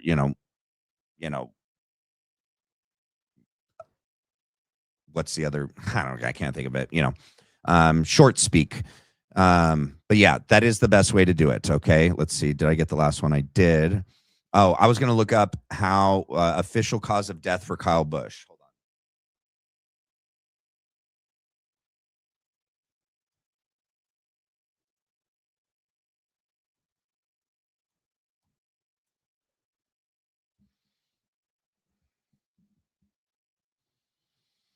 I'm pulling it up. Hold on. An official cause of death has not been released following the sudden passing of two-time NASCAR Cup Series champion Kyle Busch on Thursday, May 21st. While an exact medical diagnosis remains undisclosed, multiple official statements and news reports have detailed the events leading up to his death at the age of 41. Sudden illness. So Busch family, NASCAR, Richard Childress Racing issued a joint statement revealing he had been hospitalized with a severe illness. Emergency response on Wednesday, May 20th, Busch became unresponsive while testing a Chevrolet racing simulator at General Motors Charlotte Technical Center in Concord, North Carolina. 911 emergency call placed from the facility revealed that Busch was experiencing shortness of breath, was feeling intensely hot, and was coughing up blood on a bathroom floor before being rushed. Oh, I wonder if it's that other virus that's going around, or the old virus. Broadcasters noted that Busch had been battling a severe sinus cold during his May 10th race at Watkins Glen, where he actively requested post-race medical intervention and a shot from track doctors. Interesting. NASCAR officials have noted that there is currently no evidence correlating his death with NASCAR simulator or physical training. Okay. I don't know. He's 41. He's healthy. Something's up. Something is up, and it's not freaking pneumonia or a sinus cold, you guys. It's either the Hanta virus, the COVID virus, or the vaccine. That's just it's something else, man. It's something else, in my opinion. Super sus. All right, let's continue. Is that he was also, if you guys want to get in, I'm writing this down, so I'm literally going to look into let's see. I don't know if the first one was part of this, but I'll still look into it. Like I definitely think Ed Calhoun, or whatever his last name is definitely House Make Philly Great Again, and is pretty much bought and owned by Philly. But I could try to find more evidence of that. Definitely going to look into why the initial stories reported EK and the kids were present at UVU. Aside from, I know multiple people on scene that day that were interviewed shortly after were the ones that reported that. Why? The next one is why UVU event was fast-tracked and approved within 7 weeks, and it was requested on July 18th, and the normal timeline is much longer than that. And I think, hold on, I hate it when it does that. I don't know why Google does that. Did I get all of them? More about AES, and then UVU event. Oh yeah, like what's the normal schedule for the org for an event? Normal schedule timeline. Normal timeline. Also, I'm going to be having a couple guests coming on next week. John Aaron Bray is going to be back on. He's got some new stuff that he's going to be releasing here. If you guys have specific questions you want me to ask him, or things you want me to bring up in my my show with him, throw a super chat in. I'll write it down, and I'll keep that for when that live happens. Also, Mitch Snow, but I don't know when. He said he can't for a while, but we did talk tentatively for him to be coming back on. But with everything going on with the whole lawsuit and stuff, it may be a minute. And then Jay the Yapper, that's going to be next week sometime as well. And I think that's it for now. Yeah. All right, let me continue. Suffering potentially from a form of pneumonia, and he just kind of battled through it, and he didn't go into the hospital soon enough. Yeah, he was found non-responsive. Like you think it's a bad cold, and suddenly I've seen people describe it suddenly like you're breathing through a coffee straw. And No, that's how they actually. so sad. That's what they reported for people with the virus. Okay. So when I went to the fire academy in San Angelo in Goodfellow Air Force Base, you would have to do all these physical activities in your turnout suits, like your firefighting equipment suits with your SCBA on. But in the beginning, like you would have to train and do like the firefighter PFT and stuff like that without air. And back in the day, they had these masks. They're called Interspiro, and then they have Scots. The Scots are the more modern ones. The Interspiro ones, the hole to breathe when they're not plugged into the SCBA, the self-contained breathing apparatus on your back, which like pumps air and you can breathe easily. But when they're not plugged in and you're just literally breathing out of the hole that's there, the hole in the Interspiro is like this big. And so it was so hard to do like the firefighter PFT and like all of the other like, physical trainings that we had to do before we did it with air, before we did it with actual, fire. And the Scots, the holes are like this, and they never allowed us to do the training without air with the Scots. And it was literally like breathing through a coffee straw, and you're carrying like a 200-pound dummy, and you're like climbing up a ladder, or you're like dragging a dummy, or like flipping a big tire. All sorts of different things. It sucked. Breathing through a straw sucks. Please, with your question, Mick. Sorry. Yeah. With Kyle Busch, he was just a cultural icon to many Americans. And with the culture, I think conservatives until very, very recently struggled to get into that main national spotlight. And I think the first bit we saw that happening was with Matt Walsh's documentaries back in 2022 and 23. And so I just asked, why do you think for that period of time, and even still a lot of conservatives today, why do you think we struggle with that, getting into that main spotlight when it's not necessarily being political? I think, to be honest, we all know a big player in that was Charlie, like making conservatism cool again. I remember we would always joke with him. The kids started to tell him he had Riz, and he didn't know what that meant. And they all thought he was with his cough drops, that it was like nicotine pouches, and they all thought he was cool because he was so close in age to them and could speak their language. And we can get more into it later where we're going to go from there. I think it's a really rich question, so I want to keep diving into it. We got to take a quick break. We'll be back in just a minute. Don't go anywhere. Yeah, and then let me skip the commercial in that segment, which is not them here. Work. So we're talking about, the question we have right now is, how do you do culture? All need to take a look and praise those things and say, hey, this is a great thing. Same when Taylor Swift got engaged. Charlie said, this is a great thing. We need to celebrate this. We don't need to be naysayers about everything. But then we were talking about how relevant podcasters have been. Okay. But didn't I where's that clip of him saying, I think that's in my email. Hold on. Let me pull it up. Let me see from yesterday. Who sent it to me?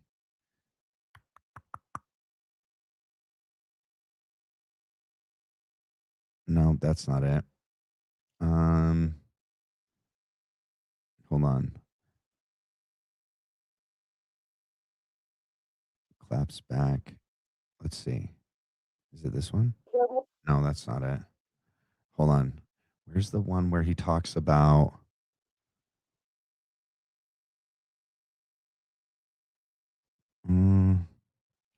Where was it? It was where he's like, he does not like Taylor Swift at all. Is this it? Well, that's weird. Now that video's unavailable. Is that the one?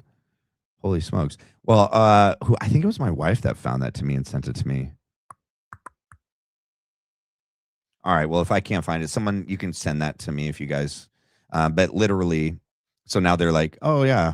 All right. But let me continue. Sorry. Become now like SNL they have on their Weekend Update, they have a Tucker Carlson impersonator now. And it's just, everything has become mainstream to just be a podcaster. Like it's a shtick now. So I think it has become.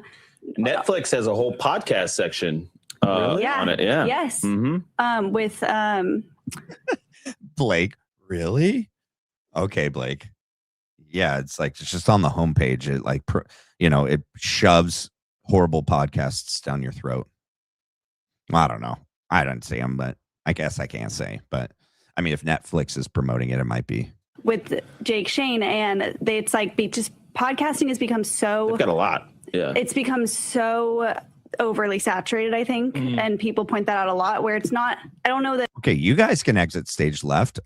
Charlie did a great job. You guys aren't. You guys are literally podcasting right now. You guys don't have to. You're part of the problem oversaturating the market. You and all the other paid shills that work with you. It's just cool now. It's more just like a normal thing. I don't know how much more invested we can get in. I'm trying to pop think, culture because podcasters are the majority. But that's only one subset, because I think a big part of pop culture, a lot of it, we're talking about movies, we're talking about television, we're talking about books, music. That a lot of that is, let's be frank, it still very much comes off as a left-wing monoculture, and that includes stuff that, let's be frank, objectively is pretty good. Like if you look at the absolute best movies of the year that even conservatives like to watch, often they're by pretty liberal individuals, and conservatives have wanted to break in. What do you guys what do you guys think they should actually change the name to of the show, right? What do you guys think they should actually change the name to that's like, reasonable and would still be good, but could actually allow Charlie to not be tied to all of this nonsense that they're doing? And who do you think should have been their number one person that they sought to replace him on this show? I'd love to hear from you guys on that. That many times. I don't know. I think I've been around the block 3 or 4 times on, conservatives, we're going to make movies that aren't overtly conservative. But they're made by conservatives and they're just as good as the stuff left-wingers make. And it's been mixed results a lot of the time. And I do wonder why we've struggled to do that. And because we have talented people, we have smart people, and there's been more than one case even where a talented conservative writer or film producer or something has moved in that direction, and then suddenly the stuff they make goes down in quality, and it's very frustrating. Here's my issue. The stuff you make has gone down in quality since Charlie was stolen from us all. So go look in the mirror, Blake. And I spent a lot of time in Hollywood. I would say that when you try and force feed. Yes, you did spend a lot of time in Hollywood, and that literally, I think, makes you. It should have made you not. My goodness, I hate it when this happens. You shouldn't have been a viable candidate to be Charlie's like right-hand man on this show. That's what I'm saying. But you shoved your way in, that's for sure. Ideology into film or TV, it gets worse.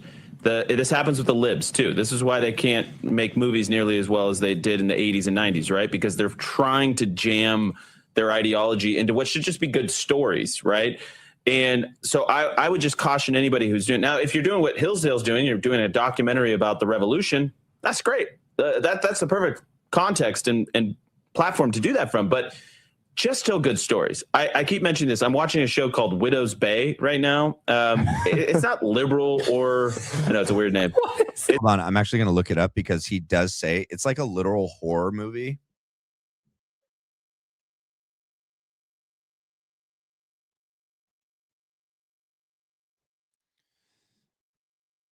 Oh my gosh, that's a really bad. I think it's on. Is it on HBO? No, it's on Apple TV. So everyone, okay, if you're Christian, you might fall in a different place on this, but biblically, it definitely says to be mindful of what you allow in your brain. Okay, like what you choose to watch, what you choose to listen to, what you choose to read. It says to be mindful because what we put in affects us. Okay. It affects our brain, our heart, our soul, our psyche. Charlie was a big proponent of being very mindful of the things that he watched and listened to. and spent his time on. His time was his most valuable commodity. He was very mindful on that. And that watching things that are, satanic, demonic, evil, grotesque, not uplifting for your soul, not good for your body and your mind. Charlie did not like that. And the fact that this guy, Andrew Kolvet, who tried to get Charlie to lie, and Charlie was like, we don't do that here. We don't lie. This guy that literally shoved his way into Charlie's orbit and never left. And this guy that used to be this Hollywood plant, and this guy, Andrew Kolvet, who's like, yeah, I'm watching this show. Like, go read a synopsis of what this show is. It's not something I would watch. If you guys like horror movies, to each their own. I'm just saying that, like, Charlie didn't. And it doesn't surprise me that Andrew does. It's a horror comedy. Comedy? Yeah, it's actually pretty scary. I wouldn't recommend it for under a certain age, but like, it's actually pretty scary. Okay, yeah, you probably shouldn't be putting that in your brain. It's just good. It's just good. Good. I think that's great. Wow. You know what I mean? But you just make good content, tell good stories. If you are a conservative or a traditional American. How is that good content? How is that telling a good story? Like people being unalived, like this whole place. It's like people being unalived. Or you're a Christian, your stuff is going to weave in to the way they talk, the way they make decisions, the way your character arcs play out. So I just say, stop putting the pressure on you to make overtly conservative stuff, make good stories. And really, at the end of the day, like our culture is going to. It's interesting. So like he's basically telling like Angel Studios to stop making content. Just don't do Christian things. Don't do good, conservative, uplifting, positive things. Just make good content. What determines good content? If it's popular in the world, if people watch it. So just produce stuff that the masses will watch and get the likes. That's Andrew's playbook. Reflect the values of its people. So we need to be doing a better job evangelizing people, pushing revival, telling people to repent, for the kingdom of God is near, going to church, having a family, raising good kids. Those things, the more we do that as a culture, through the podcasting realm, through the pulpit, through news, through whatever platform we have, I think culture is going to get healthier. Therefore, our art will also start reflecting a healthier culture. Wait, I think to round out your question, the answer why we struggle is because I think conservatives have stated. It's so funny. She realized that, like, they didn't answer the question. And so Daisy's here to save the day. Hey, so to answer your question. The same for a long time, and the values of culture have gone the opposite direction. And we should put some blame on liberals too, which is, I think there's a lot of avenues to get in at the entry level of a lot of cultural output, and the left took over those, made them and they kept them. That was it was like a Compact article that we covered. They kept them. They gatekeeped them. Yeah. Okay. About white men just kind of getting purged out of everything. Yeah. And you do need to get in at the entry level to really build up skills in a lot of cultural production. And so, for example, we don't get good conservative novels a lot of the time anymore because we don't get like any good novels from white dudes anymore. But then a question I think a lot of people have is, okay, do we just, if liberals have taken over, do we back away and make our own stuff, or do we still try and... In general, I'm a infiltrate the institutions guy. I'm not a retreat guy. And I think there are conservatives completely on both sides of that argument, which is good because we do need. There's only a little bit of this left, and then we're going to move on to the next video, which is Megan talking about the Charlie Kirk assassination investigation on the Hodge twins podcast. People that are making wholesome alternative content, alternative products for when there are things like the Target boycotts. Yes. We might have to open a book publishing and TV production house in Bulgaria or something where we can evade all DEI controls. I think Hollywood is specific. Well, that's interesting. Okay. And Mikey thinks that's hilarious. Yeah. Yeah. Why don't you talk to Ghislaine, Jordan, or not Jordan, what's the dad's name? Maxwell. What was his first name? owned the publishing book companies or for the education system here in the United States. Really, I mean, Daily Wire is an example that it run into, problems trying to create conservative inspired content. It's a big task. It's tough. It takes a lot of money, a lot of distribution. So when it comes to Hollywood in the arts, I think we have to infiltrate the existing institutions, in my opinion. Right. Ian is next. Ian, please unmute yourself. Welcome to the Charlie Kirk Show. Thank you, Robert Maxwell. I watched Jordan Maxwell, who's no longer with us, but was a great mind and truth seeker. And so that always pops into my head when I'm thinking Maxwell. Hey, good morning, guys. How are you? Good morning. What's your question?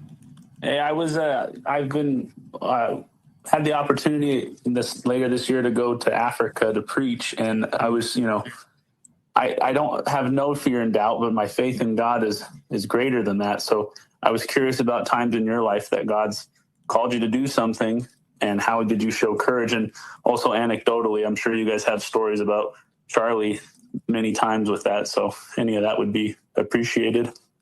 Mikey, you want to start? Daisy, you want to start? I've got one. Let's hear from Mikey. Yeah. Out of curiosity, where in Africa were you? Uganda. Oh, nice. I have some family who I think do preaching missionary type stuff in Uganda, actually. Yeah. My dad There's a lot of Christians in Uganda and Kenya area. It's been evangelized. I mean, you still get it's still dangerous, don't get me wrong, but it's right on that line between actually Islam and Christianity and traditional beliefs, and so it's a place to be if you're going to preach there. Yeah, it's where Zohran Mamdani's from. I've been to Uganda. This is my first missions trip too. Great place. I think for me is if the Lord is genuinely calling you to something and you take that leap, like there is no looking back. Like once you make the decision, you're all in, and you kind of like have to constantly like read your Bible, continue to pray, rely on the Lord, because the moment you stop doing that is the moment you start to detach yourself from your faith. And the moment is that what happened when you reached out to Candace Owens and told her to investigate and look into Andrew Kolvet? Is that what happened? Or when you either partook or, had some role in, Charlie's assassination maybe, and the cover up, and then coming out and being like, oh, we haven't given up on the the Kirk Vance ticket. Or when your dad lied and said that you had blood all over your face and all over your clothes when you ran away. You weren't near him at all, or walked away briskly, very, very quickly. Or when you lied about the timeline and who you called and when, and Charlie prepped you and trained you for that moment. Yeah, you were relying on God when you were doing all that. Was your wife relying on God when she decided to, at the events after Charlie was assassinated, to put up the tent, either the exact same one or a similar one that Charlie was assassinated under, and to have a picture frame where people could stand under and take pictures, and that the mic was put in a glass box and put at Mar-a-Lago to get donors to donate more money?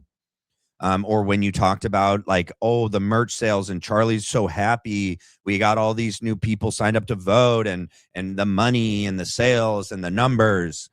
Yeah, you prayed about that. God led you to do that too. Yeah, all right, dude. When you detach yourself from faith, you stop having faith in the mission that God put you on. Rely on your own flesh. You rely on your own flesh. You start questioning why you're somewhere. You start questioning, was this even the right decision? Oh, that's interesting. Was it the right decision to partake in whatever role you possibly partook in my opinion, allegedly, in the Charlie Kirk assassination? And were you relying on your flesh or your spirit, that when you reached out to Candace Owens and told her to look into this guy, this side-face guy right here? So once you make the decision, being steadfast, honoring the Lord, continuing to just talk with him, pray, rely on the Holy Spirit. I mean, I talk about this all the time. Do you? We say that the Lord, is the pinnacle of our lives, and that we rely on the Holy Spirit and all these things. Yeah, you say that, but it's not true. It's clearly not true. But how often do you guys walk into meetings? How often do you guys walk into challenging situations? Just say like, Holy Spirit, speak to me. Like, Lord, please come and like offer your guidance and your wisdom, like James 1:5. for those of you who lack wisdom, ask of God who gives to all liberally and without reproach.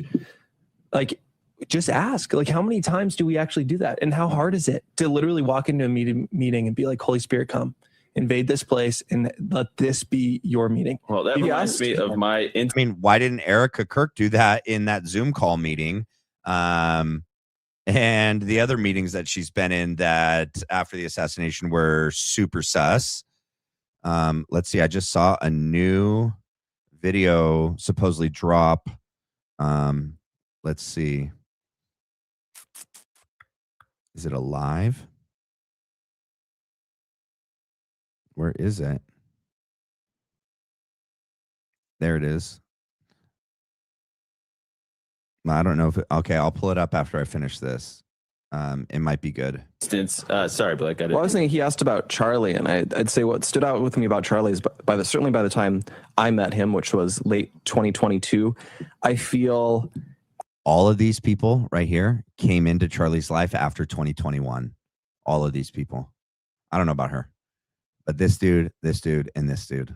At least as I saw it, he was actually at this like perfect state of almost maybe elevated serenity. I think Charlie was very good about, even in like difficult times, he was a big believer, like, you create your own mental state and it's all on God. And you didn't see him as much where he's like, oh, I'm struggling and, let's do a prayer to have God, to remember what's centering us. It was more like Charlie, it's like it's shown from him. It glowed all of the time. The faith I aspect. definitely saw him struggle at times. Maybe if you saw it more than I did. You were with him every day. To Mikey's point, though, like Charlie did have that constant connection with God, like constantly reflecting back on his disciplines, on his scriptures, on his word. Yeah. How come you guys don't do that? How come we don't see you guys doing that at all? Huh? None of you.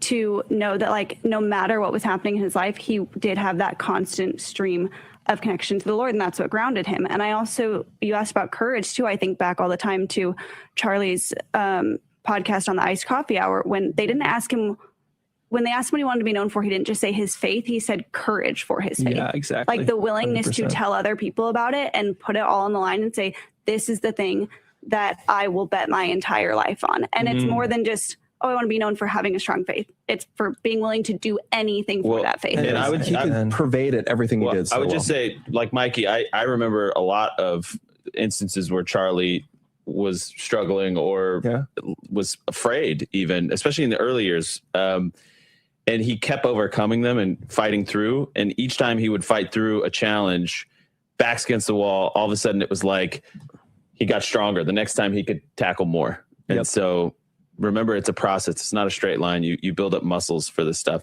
I'll tell you guys about Alliance Defending Freedom. So, guys, you can join them. They've got a whole... I do not believe him at all that, when they try to tell you what Charlie did or struggled with or thought or said or believed, I just don't believe it at all. Yeah. Prayer thing you can join joinadf.com/Charlie or text Charlie to 83848. Add your name to their declaration and side with truth and fairness. Let me skip. I just saw a new video that posted of the day. I'm going to see if it's worth showing or not. Let me back up a smidge. Right. Decide to go all in and just say yes. And so that was, ultimately we asked what our moments were. And really, I think we would all look around the room if I... So be featured on air. Just scan the QR code. Hold on. I want to get the whole part, the context of what he's saying. It'll start in 2, 1, be done. I want to say one final thing about the final question, and we have a few more we got to get to before the hour's up. You asked what our moments were, and really, I think we would all look around the room if I posed this question to them. But when Charlie was killed, that was a moment where we all had to have courage and dig deep, because it was awful and we didn't know what was going to come next. And I've told the story. I think I told it on Alex Clark's. It's really weird. You guys didn't need courage for anything. You didn't show courage for anything. You showed the opposite, cowardice. Okay. Podcast, but like I literally had to like fall on the floor and repent because he said it again. He had to fall on the floor and repent, ladies and gentlemen. Guilty conscience, Andrew? What did you have to repent for, Andrew? I don't even believe what you're about to say, but I think we know what it was. What do you guys think he repented for? I just drafted behind Charlie. Charlie took all the slings and arrows. He did all the hard work, and we got to kind of like draft behind him, and didn't have to host a show every day, didn't have to speak to students, didn't have to go speak at events. Like Charlie did all that stuff. I just got to hang out with my family. It was awesome. That's so interesting. Charlie took all the shots and arrows. Huh. Like literally. Yeah. And you drafted off of his coattail. Yeah. Just like Tyler Boyers hitched his wagon. That's what you all did. You just hitched your freaking wagon to him, dude. And that's, and so I had to sort of repent and say, God, whatever you have for me in this season, I guess I just have to say yes. And I love the way Mikey said it, that you just have to kind of decide to go all in and just say yes. And so it's interesting. You waited to go all in after Charlie was assassinated. I mean, he probably could have really used your all in mindset, mentality, and attitude, gone all in with him, protecting him, saving him, fighting for him. And I'll even argue you're all in after this assassination isn't the all in that it should be, dude.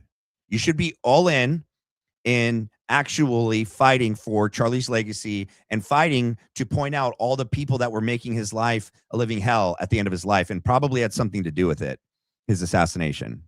That's what you should be all in on, dude. Ultimately we watched Charlie go through that time and time again, and he got stronger as he did it, and it was really powerful to watch. Next question. And you got weaker. What do we have? Anthony. Welcome to the Charlie Kirk Show. Thank you. So first thing is, Danny said Andrew would have to wear a hat or a certain shirt today from a bet made 1 to 2 weeks ago. And Danny's supposed to be wearing the same thing too, because something from a bet he made with me the following the week after Andrew lost. Wait, what did I lose? Sounds like, is the Dodgers keep losing? Is that no, they're in first place. No, you lost to my Braves. Oh, did I? I don't think I bet anything on that. Anthony, we're going to have to go back and review the tape. And if I'm wrong, I will do it next week. I will do it next week. Danny's got to join you because he said his Cubs were going to beat my Braves a couple days after, and that didn't happen either. Wait, what are the Braves at right now? I don't make bets about the Twins. 36 and 14. Dang, you guys are crushing. Yeah, or no, 36 and 35 and 16. I don't make bets about the Twins winning games. I feel like you're speaking in different 35 and 16. You guys have a winning percentage of 686. I'm but the Dodgers are 31 and 19, the 620 winning percentage, and we not be genetically creating ticks to do that. Blake. So this is interesting. You're right. It is getting more attention, and it's getting more attention because we haven't talked about it on the show. There's a paper that was published by two guys at Western Michigan University School of Medicine, two guys, Parker Crutchfield and Blake Harith. And they wrote this. It was published in October of last year. And it was titled Beneficial Blood Sucking. And it was some medical ethics paper that basically suggested the idea that intentionally spreading that disease, it's called alpha-gal syndrome. Mm-hmm. And it is an allergy you can acquire from a bite of that Lone Star tick, where it basically gives you an allergic reaction to red meat and I think dairy products as well. Basically, it's a lot of animal products you suddenly have an allergy to. And they suggest, well, if animal suffering is bad, then... No, but if we're about to have a worldwide famine, right? And there's going to be a lot less of fertilizer for all the food and... everything, like the whole thing, it's going to break down, and this tick makes people that get bit by it not be able to eat dairy and meat. Oh, what a convenient outcome. These people will just naturally not be able to eat this stuff anymore, and they'll just they'll probably have to accept whatever fake processed stuff they're going to shove at us. and we can reduce animal suffering by making everyone allergic to eating animals. We have the exact line was, if this practice can be applied to ticks carrying AGS, promote. Hey, sorry. Thank you for the question. We got to get to Rob. Rob, welcome to the Charlie Kirk Show. Hey guys, real quick, I appreciate you letting me on. So I think Spencer Pratt's a really great example of kind of how pop culture and politics are really starting to blur the lines. I know like President Trump did things. Heck, even my Senator Rick Scott's putting out AI videos right now, which is kind of crazy. But anyways, my question is, so like, where's that balance between needing to stick out with like this type of political messaging, which is obviously breaking through, versus like actually talking about legitimate issues and policy change? Like, I couldn't tell you what Spencer Pratt's background is outside. He's a reality star. I don't know where he graduated from. I don't know. The Hills, right? Or was it Laguna Beach? I can't remember. It was one of those two. It was either The Hills or Laguna Beach or both. I think maybe The Hills came after. I don't know. Yeah, but I mean, like wasn't Reagan the first dude that was an actor that turned politician? So, I mean, Trump wasn't the first. He's a chud. What policies?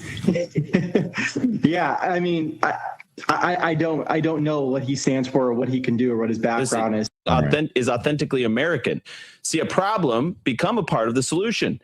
His campaign ads are unconventional, but that's the point. It's refreshing. Instead of speaking like a career politician, he's speaking as an American who sees and deeply understands how fragile the simple things in life are when leadership fails. This is what this country is all about. Citizens willing to step into the political arena unafraid and challenging a failing system, much like one that has destroyed. If any of you are viewing from California or LA County or LA, the city of LA, do you guys like Spencer Pratt for, what is it, mayor of Los Angeles? Los Angeles. I mean, the current mayor is horrible. So, I mean, anyone could be better than, I think, her. But I'm interested in what you guys think. I hope moments like this inspire more Americans to throw their names into the mix, run for office, get involved, and stand up. All right, that's it. Let me move on to the next thing. Because I wanted to see what this is. Oh, it's not on yet. Oh, it doesn't start for 17 minutes. I'll come back to it because it supposedly is going to be calling out Candace Owens for having Hunter Biden on the show. On her show and interview. What just happened? All right, hold on. Don't go anywhere.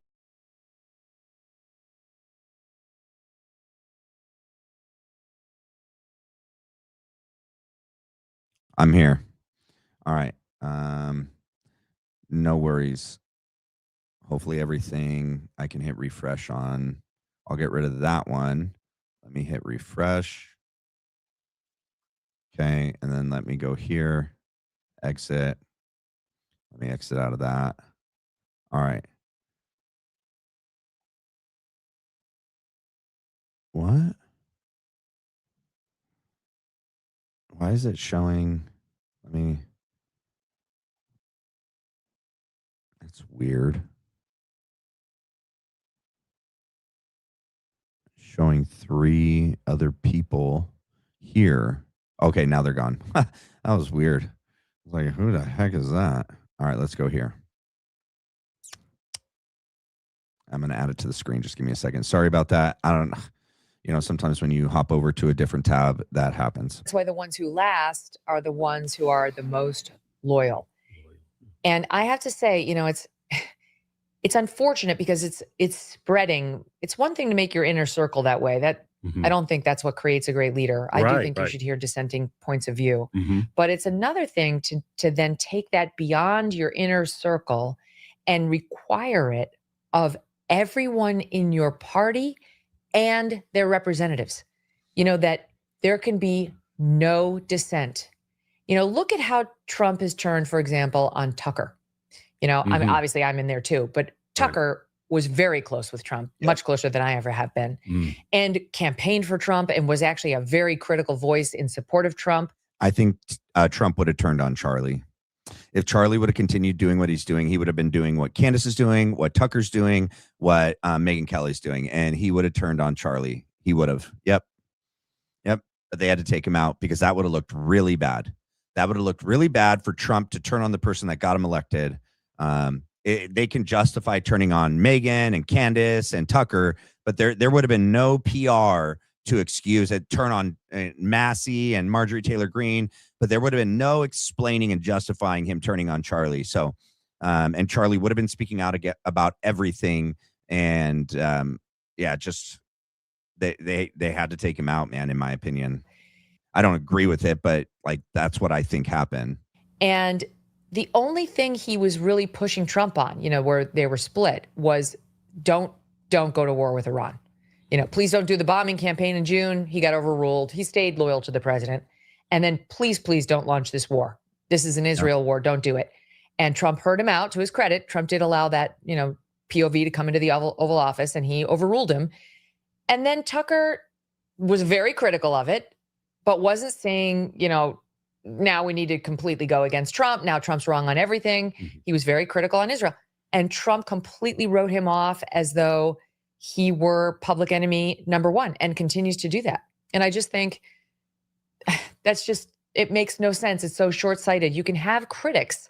It was Ronald Reagan, I think, who said, if somebody disagrees with you on 10% of the time, or maybe it's 20% of the time and agrees with you 80% of the time, then that's an 80% friend.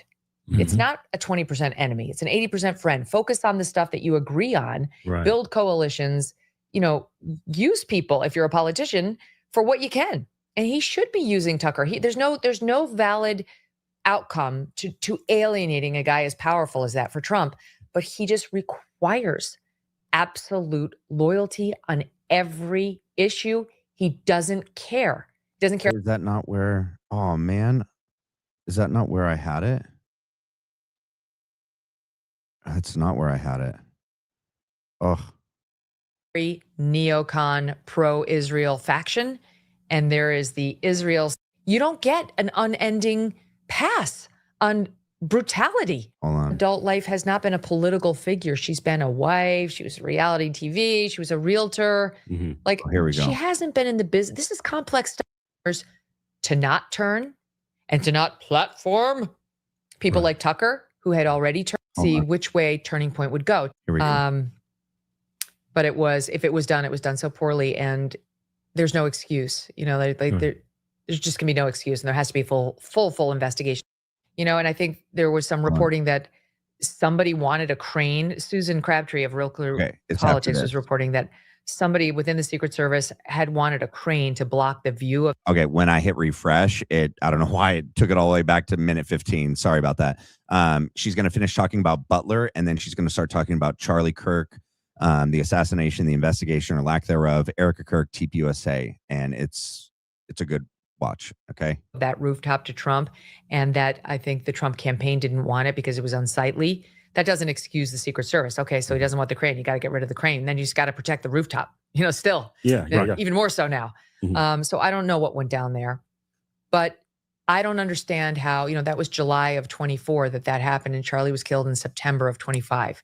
So you're, 14 months later, you can't say it was a failure of imagination there. And what I was told by people who know is that Charlie's security team was told that the local officials had it. Like the local officials there were going to patrol the roofs. And they accepted that. I don't know why she says it like that. That there's no source, right? That Brian Harpel said that, right? And he misrepresented the text from Dan Flood to Chief Long, where they're talking about the Sorensen Center and how it connects to the catwalk up behind Charlie, because they're gonna they could throw rocks down. Okay, they didn't ask about all the roofs, and they sure as heck. And there's no real roofs behind, because there's the Hall of Flags. There's no direct line of sight from back there. All the threats are 180 degree in front of them. This half circle, right? And all of the roofs all the way up and across. Okay, they didn't ask.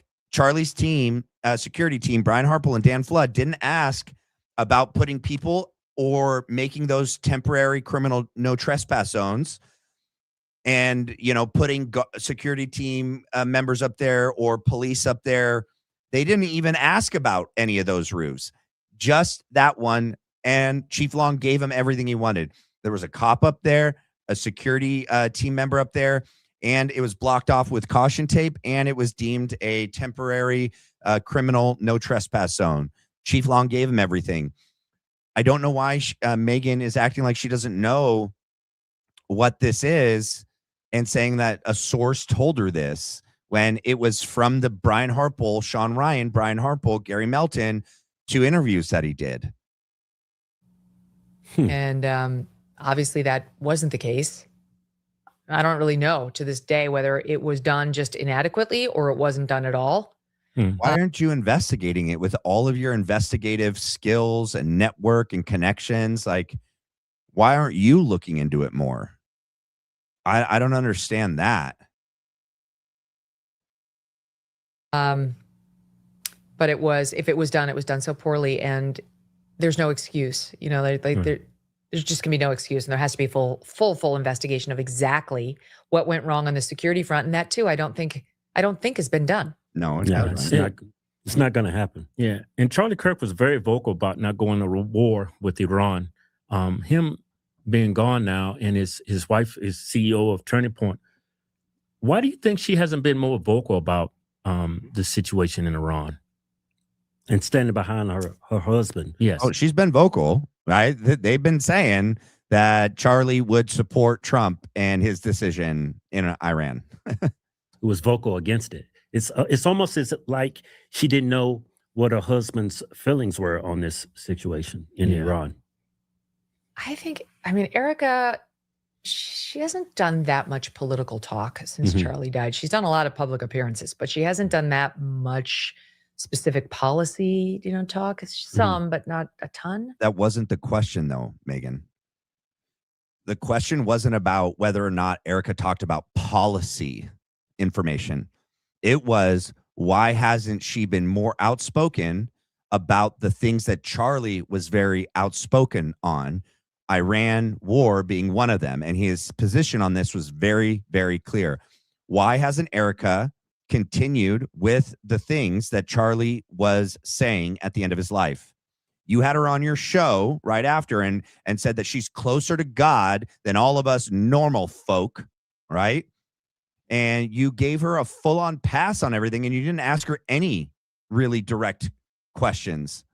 And like, yeah. And that's a tricky one because it's really not. And it's dividing feelings about Turning Point as we speak. You don't want to don't upset your base. Don't tell the truth. Right. The same thing that was affecting Turning Point when Charlie was killed is affecting it today, which is the Republican Party is cleaved in two, right? There's like that's not what was affecting Turning Point before Charlie was assassinated. Okay. That literally happened after the fact because of his assassination. And there's a divide on people that actually want truth and investigation and accountability to who actually took part in it, planned it, executed it, and are covering it up. And the people that are like you, sadly, on this whole, like, Tyler Robinson did it. He's the lone gunman. There's so much evidence. He's guilty. The Fed slop narrative. Very neocon pro-Israel faction. And there is the Israel skeptical non-interventionist faction, that's more America first, or as MTG put it, America only, at this point. I'm kind of more where she is, but whatever. And there was a battle underway when Charlie was killed to see which way Turning Point would go. Charlie had been, my own evolution with Charlie was like, we were in lockstep, and I knew Charlie very well. And we talked about this a lot. So I know what I'm talking about. But he and I were in exactly the same place. We had both been very, very pro-Israel in a way that was totally unquestioning and deeply loyal. And then after Gaza, and it just went on and on, we both sort of got to the point where it was like, okay, like enough. Your most ardent fans looked the other way for a long time, but it's gone on too long. It's gotten too brutal. You don't get an unending pass on brutality, wiping out kids. Okay. Like, we're paying attention. And he was there too. And he, even more than yours truly, had his finger on the pulse of what young Republicans wanted, what young conservatives were feeling. And they were already against the war. The Democrats went long ago. against Israel. All of the independents had turned by the summer before when Charlie was killed. And the young Republicans were turning in huge numbers. And he knew it. He had done a forum with young Republicans talking about exactly that. And it's out there. You can see it. You can Google it. Right. And so Charlie was starting to turn. He was starting to turn on Israel. And he did not appreciate the pressure he was under from his Jewish donors to not turn and to not platform people like Tucker, who had already turned. He didn't appreciate it. He resented it. He was thinking about giving back their donations. And you guys throw in, what do you guys think about Megyn Kelly? I'd love to hear your guys' thoughts on her. There was a question about which way Turning Point was going to go because, the Republican Party was divided in two. Was Turning Point going to choose a side? And was it going to be, quote, the wrong side, in the minds of his deeply devoutly pro-Israel donors? And he died before that was resolved. And so I feel for Erica because I don't think Charlie was having an easy time of that. And Erica certainly is not going to be having an easy time with that. Holy freaking smokes. She is making excuses for Erica Kirk. What in the world? What in the world? Yeah, she's got the Ozempic face. Yeah, they're all doing it now. Be careful. There's some really long-lasting negative effects, guys. Be very careful of some of these GLP-1s. If you're going to look at one, Retta is a really good one, but do your research and be very careful. Yeah, she's a puppet. Yep. She's left with Charlie's messaging, which was no war with Iran, but that anti-Semitism is brain rot. Okay, the question was, why hasn't Erica towed the line with Charlie's stances on all these things? And you're making excuses for her. She has no problem getting in front of the mic and saying her opinion on whatever it is. And in fact, her and TPUSA have literally said all of the opposite of freaking Charlie Kirk now that he's gone. And you're making excuses for him. In no condition to discern what exactly is anti-Semitism and what's not. Because people are So that little pointer right there is not mine. Mine's purple. I don't know who has their little arrow up on the screen, but it's not mine, guys. Inflating that right now. They're expanding that term as we speak to include any criticism of Israel.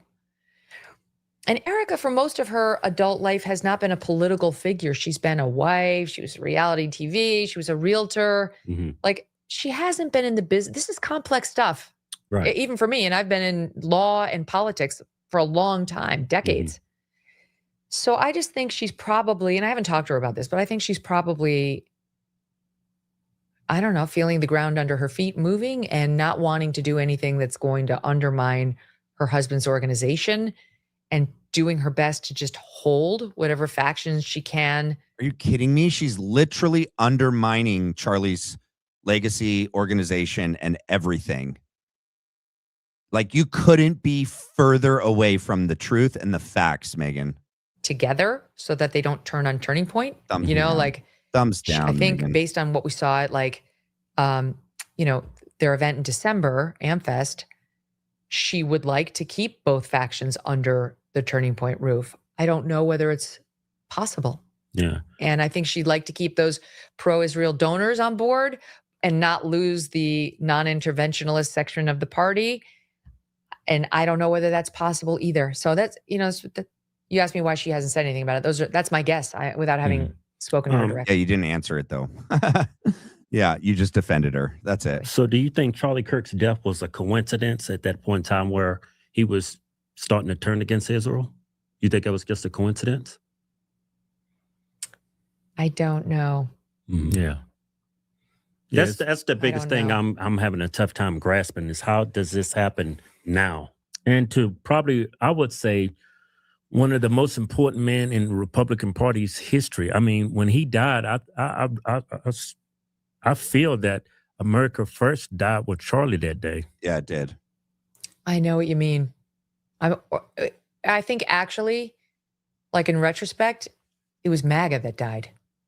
Yeah. You know, because I think America First is still there. I think we're living it. Like there are many of us who still feel it and are living it. Mm-hmm. It's not a principle that's being shared by everybody, but you know, Trump is now. Let's see. We got, what up, Jay? How you doing, my man? Yeah, in 2015, Erica told the 15-year-old girl that she was heavy into political affairs and was also in DC. What are you talking about, Megan? Yeah, and other people had reported that, like, yeah, she like went to DC. Like she's been into political affairs forever. Such BS. Totally agree. Yeah. Didn't Erica endorse JD? Yep, sure did. Sure did. Yep.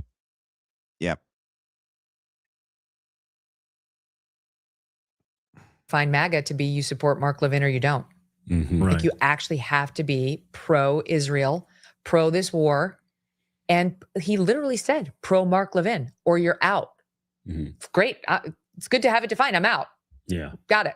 Yeah. Still America First. Mm-hmm. But if that's MAGA, definitely not. I mean, I never was MAGA. I used to describe myself as MAGA adjacent, like fluent in MAGA, Right. but right. not MAGA. Because I always understood that connoted some sort of loyalty to Trump. And I'm not loyal to any political figure. My job requires me to be loyal to the truth, which is not consistent with loyalty to an individual politician. But I understand MAGA. And I think that day, yeah, that was probably the beginning of the death of MAGA because the fissures in the party became so deep and they were starting already. I don't know though. You know, she's pulling an Erica where she talks for so long, like we all forget the question and she doesn't answer the question. Dude. I guess I have a dear friend who knows a lot about Israel and its leaders and is like very connected. And this person swears to me that Israel does not kill Americans, like does not do individual assassins. This is not a... Okay, then your friend is a liar. And then your friend is not a friend. And you're stupid for believing it. Naive person. Mm-hmm. And Tyler Robinson is exactly the kind of person who could have pulled the trigger on his own. Oh my God. The God. loner, the trans furry lover. You know, I mean, we've seen so many of these bizarre leftists, you guys. Yeah. Is it so? Hodge twins, you literally better do your job right now because you've made it very clear. You've had Stu Peters on. You've done so many episodes on this. If you don't call her out right now, you are frauds. Bro, you better. So hard to believe that it was just this lone wolf loser Right. who thought Charlie was too hateful. It's not for me. I've covered so many of these school shootings. Mm-hmm. And this guy fits the profile of so many of these school shooters. Right. White kid, young 20s, psychotic break, manipulated by radical messaging on the left. Why are you nodding in approval, dudes? You like, oh, I didn't get to pre-watch this. So like, this is live. This is my actual reaction right now. Buys it, snaps, and, you know, does a school shooting, which really Charlie was killed in a school shooting, if you think about it. Mm-hmm. Oh my God. So it's not hard for me to believe that. But the truth is I can't rule out the Israel connection because we refuse to investigate it. You're not allowed to talk about it. Charlie was breaking from Israel. And okay, at least you said this part, but you know what? There's so much more evidence out there that Tyler Robinson wasn't even on campus that day. Okay. Even in the court documents themselves, the prosecution says, yeah, we have it. We have Tyler Robinson in the morning at 8:30 wearing his maroon shirt, his hat, his shorts, and his Converse in his car, pull up into the parking lot and walking around campus. And they have him on camera and they're like, you can clearly see that it's Tyler Robinson. But then he leaves. Oh, but then he comes back. But he comes back as Eagle Boy. And Eagle Boy's wearing a disguise, supposedly. And that the cameras and the disguise in the afternoon, which is the only evidence that the video evidence that actually matters, because that's the person that they're saying killed Charlie Kirk. Okay. They're saying the kid in the black long sleeve shirt, long pants, hat, and glasses. They're saying that's Tyler Robinson, and that is the guy that shot Charlie Kirk. But they say in the documents, right? And they say in court, he's wearing a disguise. So it's not, we can't, you know how we could tell definitively in the morning that it was Tyler Robinson? Here, you can still tell that it's him because it's a Caucasian male around the same age and around the same build and the same size. And it fits his description, but the camera's not that good. Oh, and he hides his face. Oh, that's the other thing. He's aware of where the cameras are. And so he's got his hat and his glasses and he like looks away. And so, but we're positive it's him. We're positive it's him, but just want to put it out there like, the video is not that clear. The one that matters. Oh, and you don't see the rifle, but the rifle's there. This 45 to 49 inch rifle that goes up to your armpit. It's in his pants, guys. It's there. Oh, but you can see his phone and you can see his keys in his pocket and he bends both of his legs, but the rifle's there. Okay, but it's not. And then he walks up the stairs and then he freaking climbs over the railing. How does he do that with a rifle in his pants? He doesn't. Okay. And then he disappears behind that building on top of the Losi Center for 8 minutes. And then he changes his clothes, assembles the rifle supposedly, and then runs and then low crawls out to the shooting position. And then the documents say, and they have him on camera doing all that. And then the documents don't say that we have him on camera taking the shot. Do you guys know that? The documents don't even say that we have, even though they should, the camera should have him taking the shot. And they should be able to see the muzzle flash. They should be able to see the recoil. They should be able to see his body jerk when he takes the shot. But they're very, very careful. Be very, very careful. You don't want to lie. Don't commit yourself to lying on official documents. So they don't. So they say, oh, and then the video captures him getting up after the shot and running and jumping off the roof. You guys, why wouldn't they reference that video in the charging documents, in the probable cause statement? If they have video evidence of this dude taking a shot, and you would be able to see it. You'd see the muzzle flash. You'd see the recoil. You'd see the body. Why doesn't the documents say that? That is like the most compelling physical piece of evidence they could have. Open, shut case, conviction sealed, signed, sealed, delivered. You're gone. But they don't say that. And it doesn't say that because they don't have that. Because whoever Eagle Boy is, number one, it's not Tyler Robinson. Number two, didn't take the shot.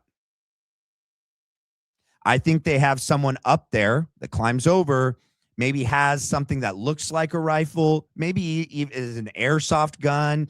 I don't know. Maybe is a real rifle, not a Mauser, though. It's definitely not a big freaking 1940-something Mauser. They don't have that.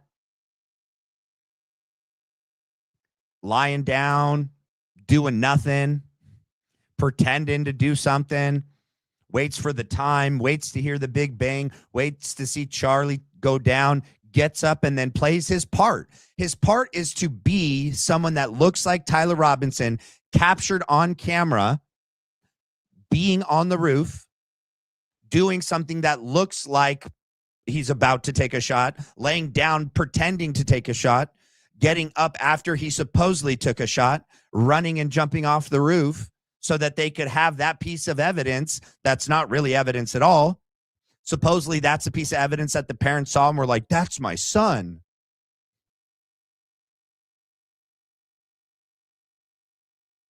You guys, there is way more evidence that Tyler Robinson didn't do anything besides drive near campus that day, drive around campus that day, be near campus that day, go to Dairy Queen, and maybe played some sort of role, maybe like Tommy said, was convinced by probable feds on the Discord chat, Lance Twiggs, probable fed, to take part in this by allowing someone to have his rifle so that later the FBI could plant it after it was searched by local law enforcement, searched by bomb sniffing dogs that would have found a rifle that was fired within the last, however many hours. FBI shows up, searches, they don't find it. Then the FBI goes over to 2 local police department rookies that between the 2 of them have less than a year on the force. And they go, I know we've done a thorough job looking for it. We couldn't find it. How about you guys go look? And then they find it. Come on. And Megyn Kelly can't even do that, right? She's Charlie's friend. She's Charlie's friend, and Jay the Yapper and me and all of you know more about the facts and the lack of the facts of this case and this assassination investigation than freaking Megyn Kelly, with all of the resources and money and networking and journalism experience at her disposal. She doesn't even know the facts of the case as they are today. She's still defending the FedSlop narrative as plausible, as reasonable, as likely. And yeah, she'll now give a caveat to, but I can't discount the whole Philly thing. After she just fluffs Erica. Erica's doing her best and she's trying, but she's not a political person and she's not talking about policy. That wasn't the question. That wasn't the question, Megyn. Megyn knows that's not the question. That's her experience as a mainstream news fraudster, sidestepping the question, not answering the question. Was causing an open issue, not just with his Jewish donors, but with Netanyahu, to whom he wrote that long letter. Like, Israel was aware of it. Charlie had a huge amount of power on this issue, and his silencing has made a profound difference. I mean, the silencing of his voice that was Iran or Israel critical, and also didn't want any sort of a war with Iran, which they all clearly knew was coming. Look, I'm not making the case against them. I don't want people to say, what are anti-Israel? It's not that. It's just, unlike people who have a horse in the race, like who are like, we defend Israel, or we hate Israel. I am a lawyer. I am evidence-based. And there is smoke around Israel. I just have yet to see actual fire. And right. So I don't know. That's why I say I don't know. How do you feel? She's a lawyer, you guys. We can trust her. She's evidence-based. Trust her. Oh my goodness. About Daily Wire losing subs and mass layoffs while voices. Okay, so they move on from the Charlie Kirk assassination and cover up and BS. Yeah, I think you guys didn't see. I sent it earlier. I said, hey, mods, will you guys send me an end of the show Charlie Kirk clip? It's all good. You guys will get to it. If you guys have any other supers you want to get in, please get them in now. And let's see. If you haven't done so already, please do me a favor, you guys. Pretty please. We have 235 people here, 160 likes. Come on, guys. We could do better than that. Can you guys please do me a favor if you're able to and just hit the like for me? It's the best way to support this channel. I appreciate it. Thank you. And then afterwards, if you guys can, if you're able to, hop over to the video when it posts and just leave a comment like great show, good show, whatever you feel you want to say. I'm going to get this part out of the way right now. If you guys don't want to give money through YouTube, but you want to help support me and donate and support this show, you can do that here at the channel's Venmo, or you can do it here at Buy Me a Coffee at buymeacoffee.com/the Black Line Brief. Just when you guys do donations that way and support that way. It says 206 likes. I need to hit refresh. Hold on, Bree Baby, or Kindness. Hold on. Mine said 160. Maybe it was old. Sorry. Let's see. Yeah, you're right. 210 likes. Good job. That's a good amount. And we got 217. A lot of people laughed when I said hit the like and subscribe, or if you wanted to donate, like 20 people dipped, 30 people dipped. It's all good. I mean, it's just you guys like. I do this on the side. It does take a lot of time, energy to do, and whatever support anyone is able to give, whether it's just watching and hitting the like or any other way, it's much appreciated so that I can continue to do this. And so I really appreciate that. Let's see. We got Always Be True. Thank you so much for your super chat. Gemini says September 10, 2025 was a Wednesday recognized globally as World Suicide Prevention Day. Huh. Like it was already designated that before the assassination? I mean, obviously it would have had to have been before. That's interesting. That's a weird data point. It's a very weird data point. Okay. Thanks, Matt, for the reminder. No worries. Let's see. Yeah. How did Mikey make a baby? Yeah, that's a very good question. Very, very good question. Let's see if we got a cool. Thank you, Glenn. I see it. Let me pull it up. Hold on. Let me hit pause. I got to add it to the screen. Let's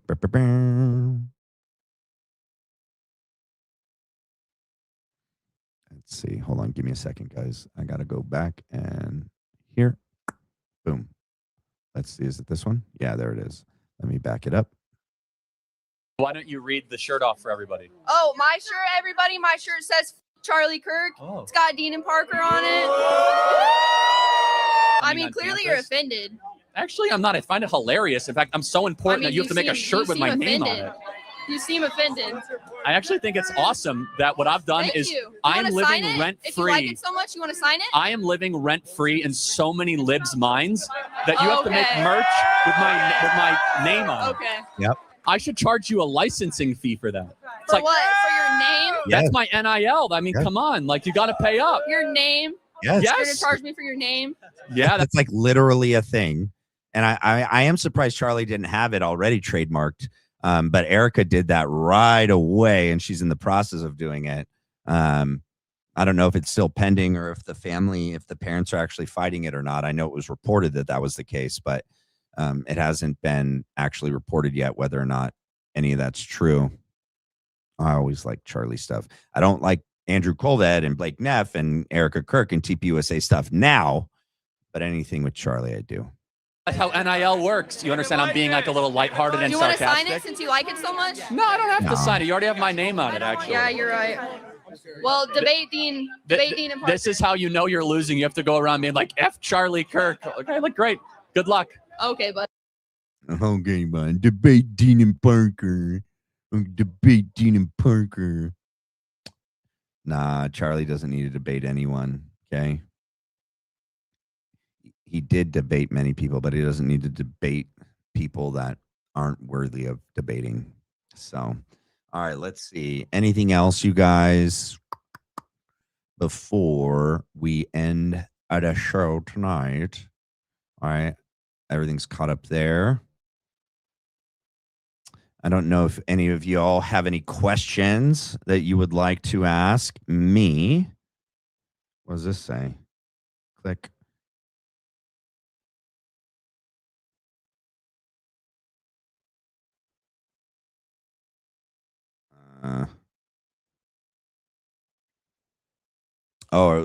The Megyn Kelly clip wasn't from today? Is that what somebody said? Let me pull that up. It pulled up on my thing like it was from today. Hold on. Let me see when it posted. Let me click on the time. Where's the date? Journalist and host Megyn Kelly show, Sirius XM Trump, Channel 11, da-da-da.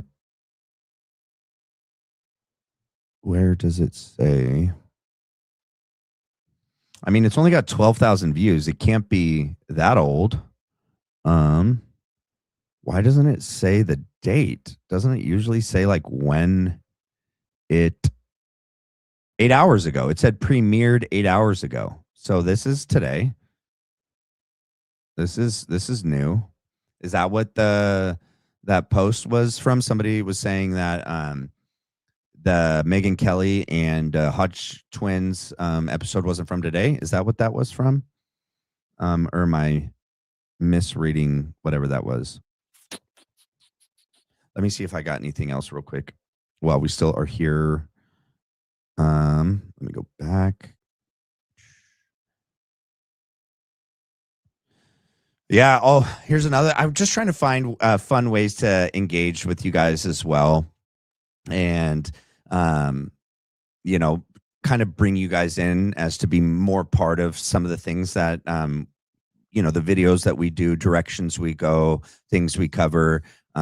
This really is a community, and I want to try to find ways to make it more like you guys are participating and taking part in and helping. And you guys can always send me tips and suggestions to my email. You can do it here through super chats as well. But that's also kind of why I was bringing up earlier. Let's see.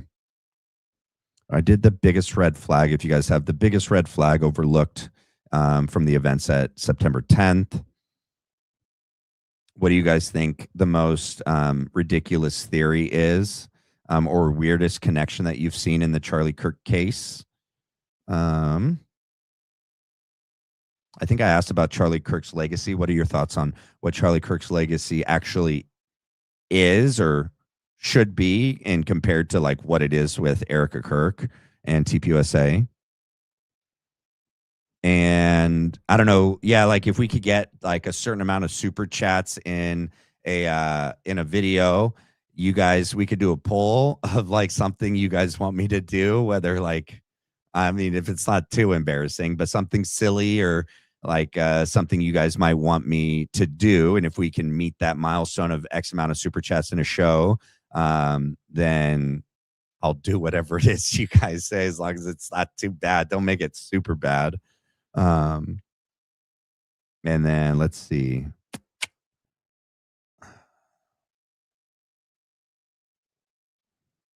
Yeah, I think how many?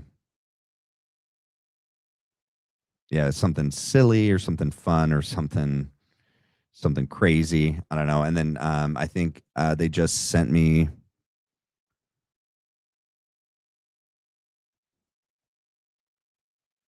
I won't be able to get to it if it's in the regular chat. If you guys want to throw it in, you can throw it in a super chat. Where I think Mystic just sent me another clip for Charlie. Most savage. Okay, yeah, let's do this. Hold on, pause. I got to add it to the screen again. Hold on. Most savage moments. Let's see if is it gonna let me still go here, here, here. All right, let me make it big. Ready? Yes. What is a woman? Woman is a social construct that we've agreed upon. So I want to thank you for proving a great point. What? You are why we should eliminate the Department of Education. Thank you very much. Are you married? Yes, with 2 beautiful children. Wow, good for you. I could tell you're not married. Yeah. You're so scared to debate me. Actually, I'm not scared. Then debate me anytime. I honestly, I'm good. I just debated the governor of this state. I don't need to debate you, Parker, okay? You keep interrupting me. That's one of the guys that last girl with the F Charlie Kirk shirt was like, debate Dean and Parker. That's Parker. Every time I actually try to actually explain my point and have a reasonable conversation with you, you cut me off. You're an English major. Yeah. I'm going to give you another chance. Yeah. What's your favorite Jane Austen novel? Harry Potter. My shirt, everybody, my shirt says Charlie Kirk. Oh, Clearly you're offended. Actually, I'm not. I find it hilarious. In fact, I'm so important that you have to make a... Oh, look at it. We got Brian Harple. Brian Harple's right there. And Dan Flood, they're wearing matching clothes and glasses. And they are matching. Twins. We got the twins here. They're twinning. Shirt with my name on it. It's FBI statistics. It's well known. FBI statistics? Where can you show me that at? 70% of offenders were African American. I know you're obviously very anti-trans. No, I'm pro reality. You're a teacher. I think someone just sent me another one. Hold on. Most wholesome. Let's go here. Pause. Share. Make it big. Let's see if it's on the screen. All right, cool. This one. At first, I just want to say I don't agree with you on a lot of stuff, but I really respect, and I think you don't agree with me on a lot of stuff, but I really respect that you'll have a dialogue. I think one of the big problems in this country right now is like people can't have a dialogue, and people like don't even know how to like have a dialogue and use logic and like have an actual argument like you do. How do you think we get more people that can argue like on both sides of the aisle? I think this event is a great example of it, right? We need to have differing opinions. We need to have people that don't share the same worldview and see which one is better. Is that like a different Dan Flood? I mean, he looks different. I know he's got facial hair, but when he turned his side profile, he looked different there. It kind of looks like Dan. It obviously, he's got the shirt, he's got the tats in the arm, but it kind of doesn't. Better and try to find common bonds. Increasingly, open speech is not a left-wing value. You should have your own discussions like this every day. You should try to model it and try. I don't know. Is that Dan? Like it kind of looks like him, but it kind of doesn't. Try to have, back and forth, and that's what makes the country strong and great. Civil dialogue. I agree. Thank you. Thank you so much. Appreciate it. Yeah. So that was good. Let's see. Hold on. I got a message.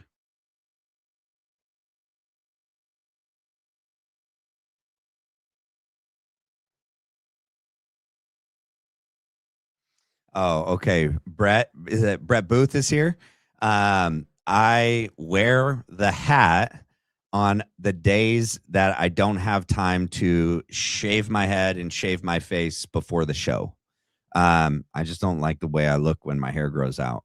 Yeah, I still have all my hair, you guys. It grows all the way out. My hairline's all the way up here. I'm not bald. This is a choice. This is a lifestyle. All right. It's from those days. It's also from when like I surfed a lot. I didn't like, I would surf multiple times in a day, and dealing with hair.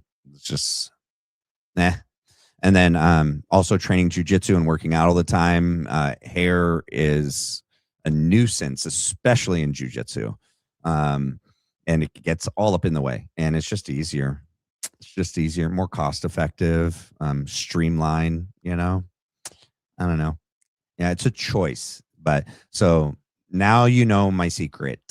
That's my secret. If you guys have any other questions you want to ask me, I'm all down for like personal questions too. You throw one in. Let me make sure I got to all of them. I did. The last one was Gemini. Yeah. Yeah, it's a choice, y'all. It is. It is. I stand by that.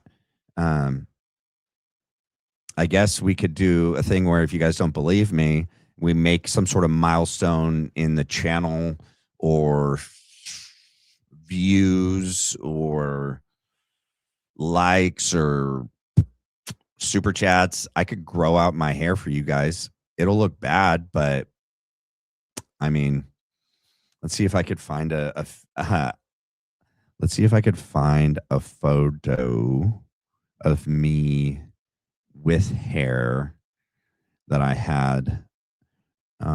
Where would it be? Where would it be? Let's see. I think it'll be in here, and I can email it to myself and I can show you guys. Oh, here we go. Yeah.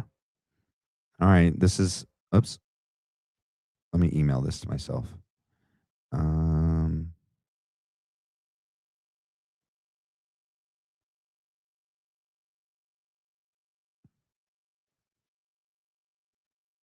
Wait, what? Why did it do that? That's weird. Can I save it and then send it? Oh, if I go, I know what I need to do. I'll do that, and then I'll send it. There's my email.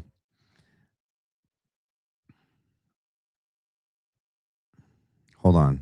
I'm getting there, guys. I swear. All right. So this was right after I got out of the Marine Corps. I went to Europe. And so it obviously was before I was sober. So, I mean, I have a beer in my hand, but I'm just letting you know.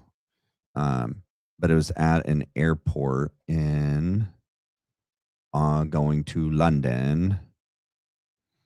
Let's see. Share this tab. There it's me with hair. Let's see if I could zoom in on my face.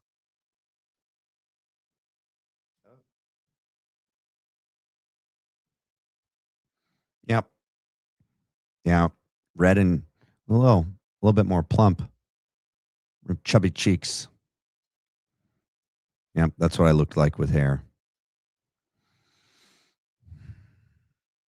Hopefully, I mean, like, it's a picture. I don't think, is YouTube going to get mad? I mean, I guess you can't tell. It does say Guinness, but I guess it could be a root beer float. Maybe it's a root beer float, YouTube. All right. Maybe it's a root beer float. Okay. Hopefully that doesn't do anything negative. I don't think it would be. I'm not drinking. Oh, wait. Glenn sent me something. What do you want me to share? Let me go back. Let me see, Glenn, what you got. Ah, that's dope. Let's see if I could do this right now. I like it. Let me show everybody. That's so good, Glenn. Dang, Glenn, you're dope, Glenn. Let's see. Let me share this tab.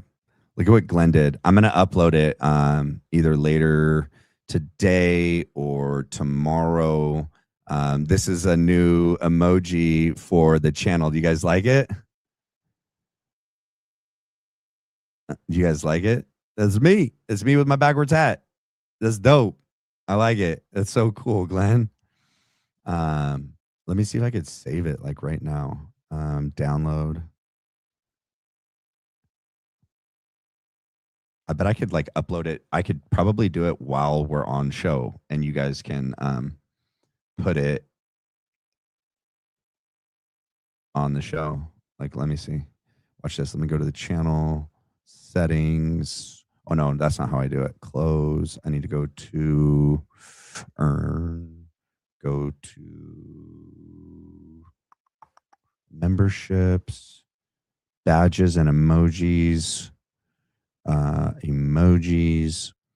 Let's take one out. Which one should we take out? I'm going to take out Frank Turek. Replace image with this one.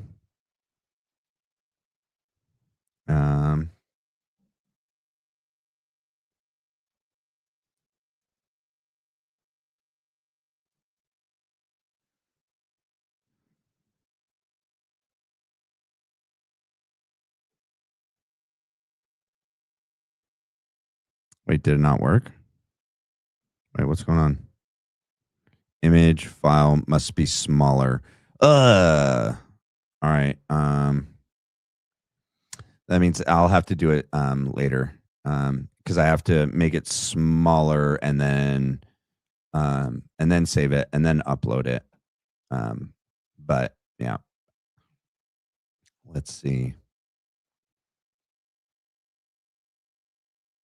Let me go back here. Did I get to all the supers? Is there anything else, you guys? Renita, what? Zach is doing a Charlie what? No, I mean, I think Jay was talking about it too, that the TPUSA Club Americas are fake. A lot of them are fake, I think. They're not real chapters, I think.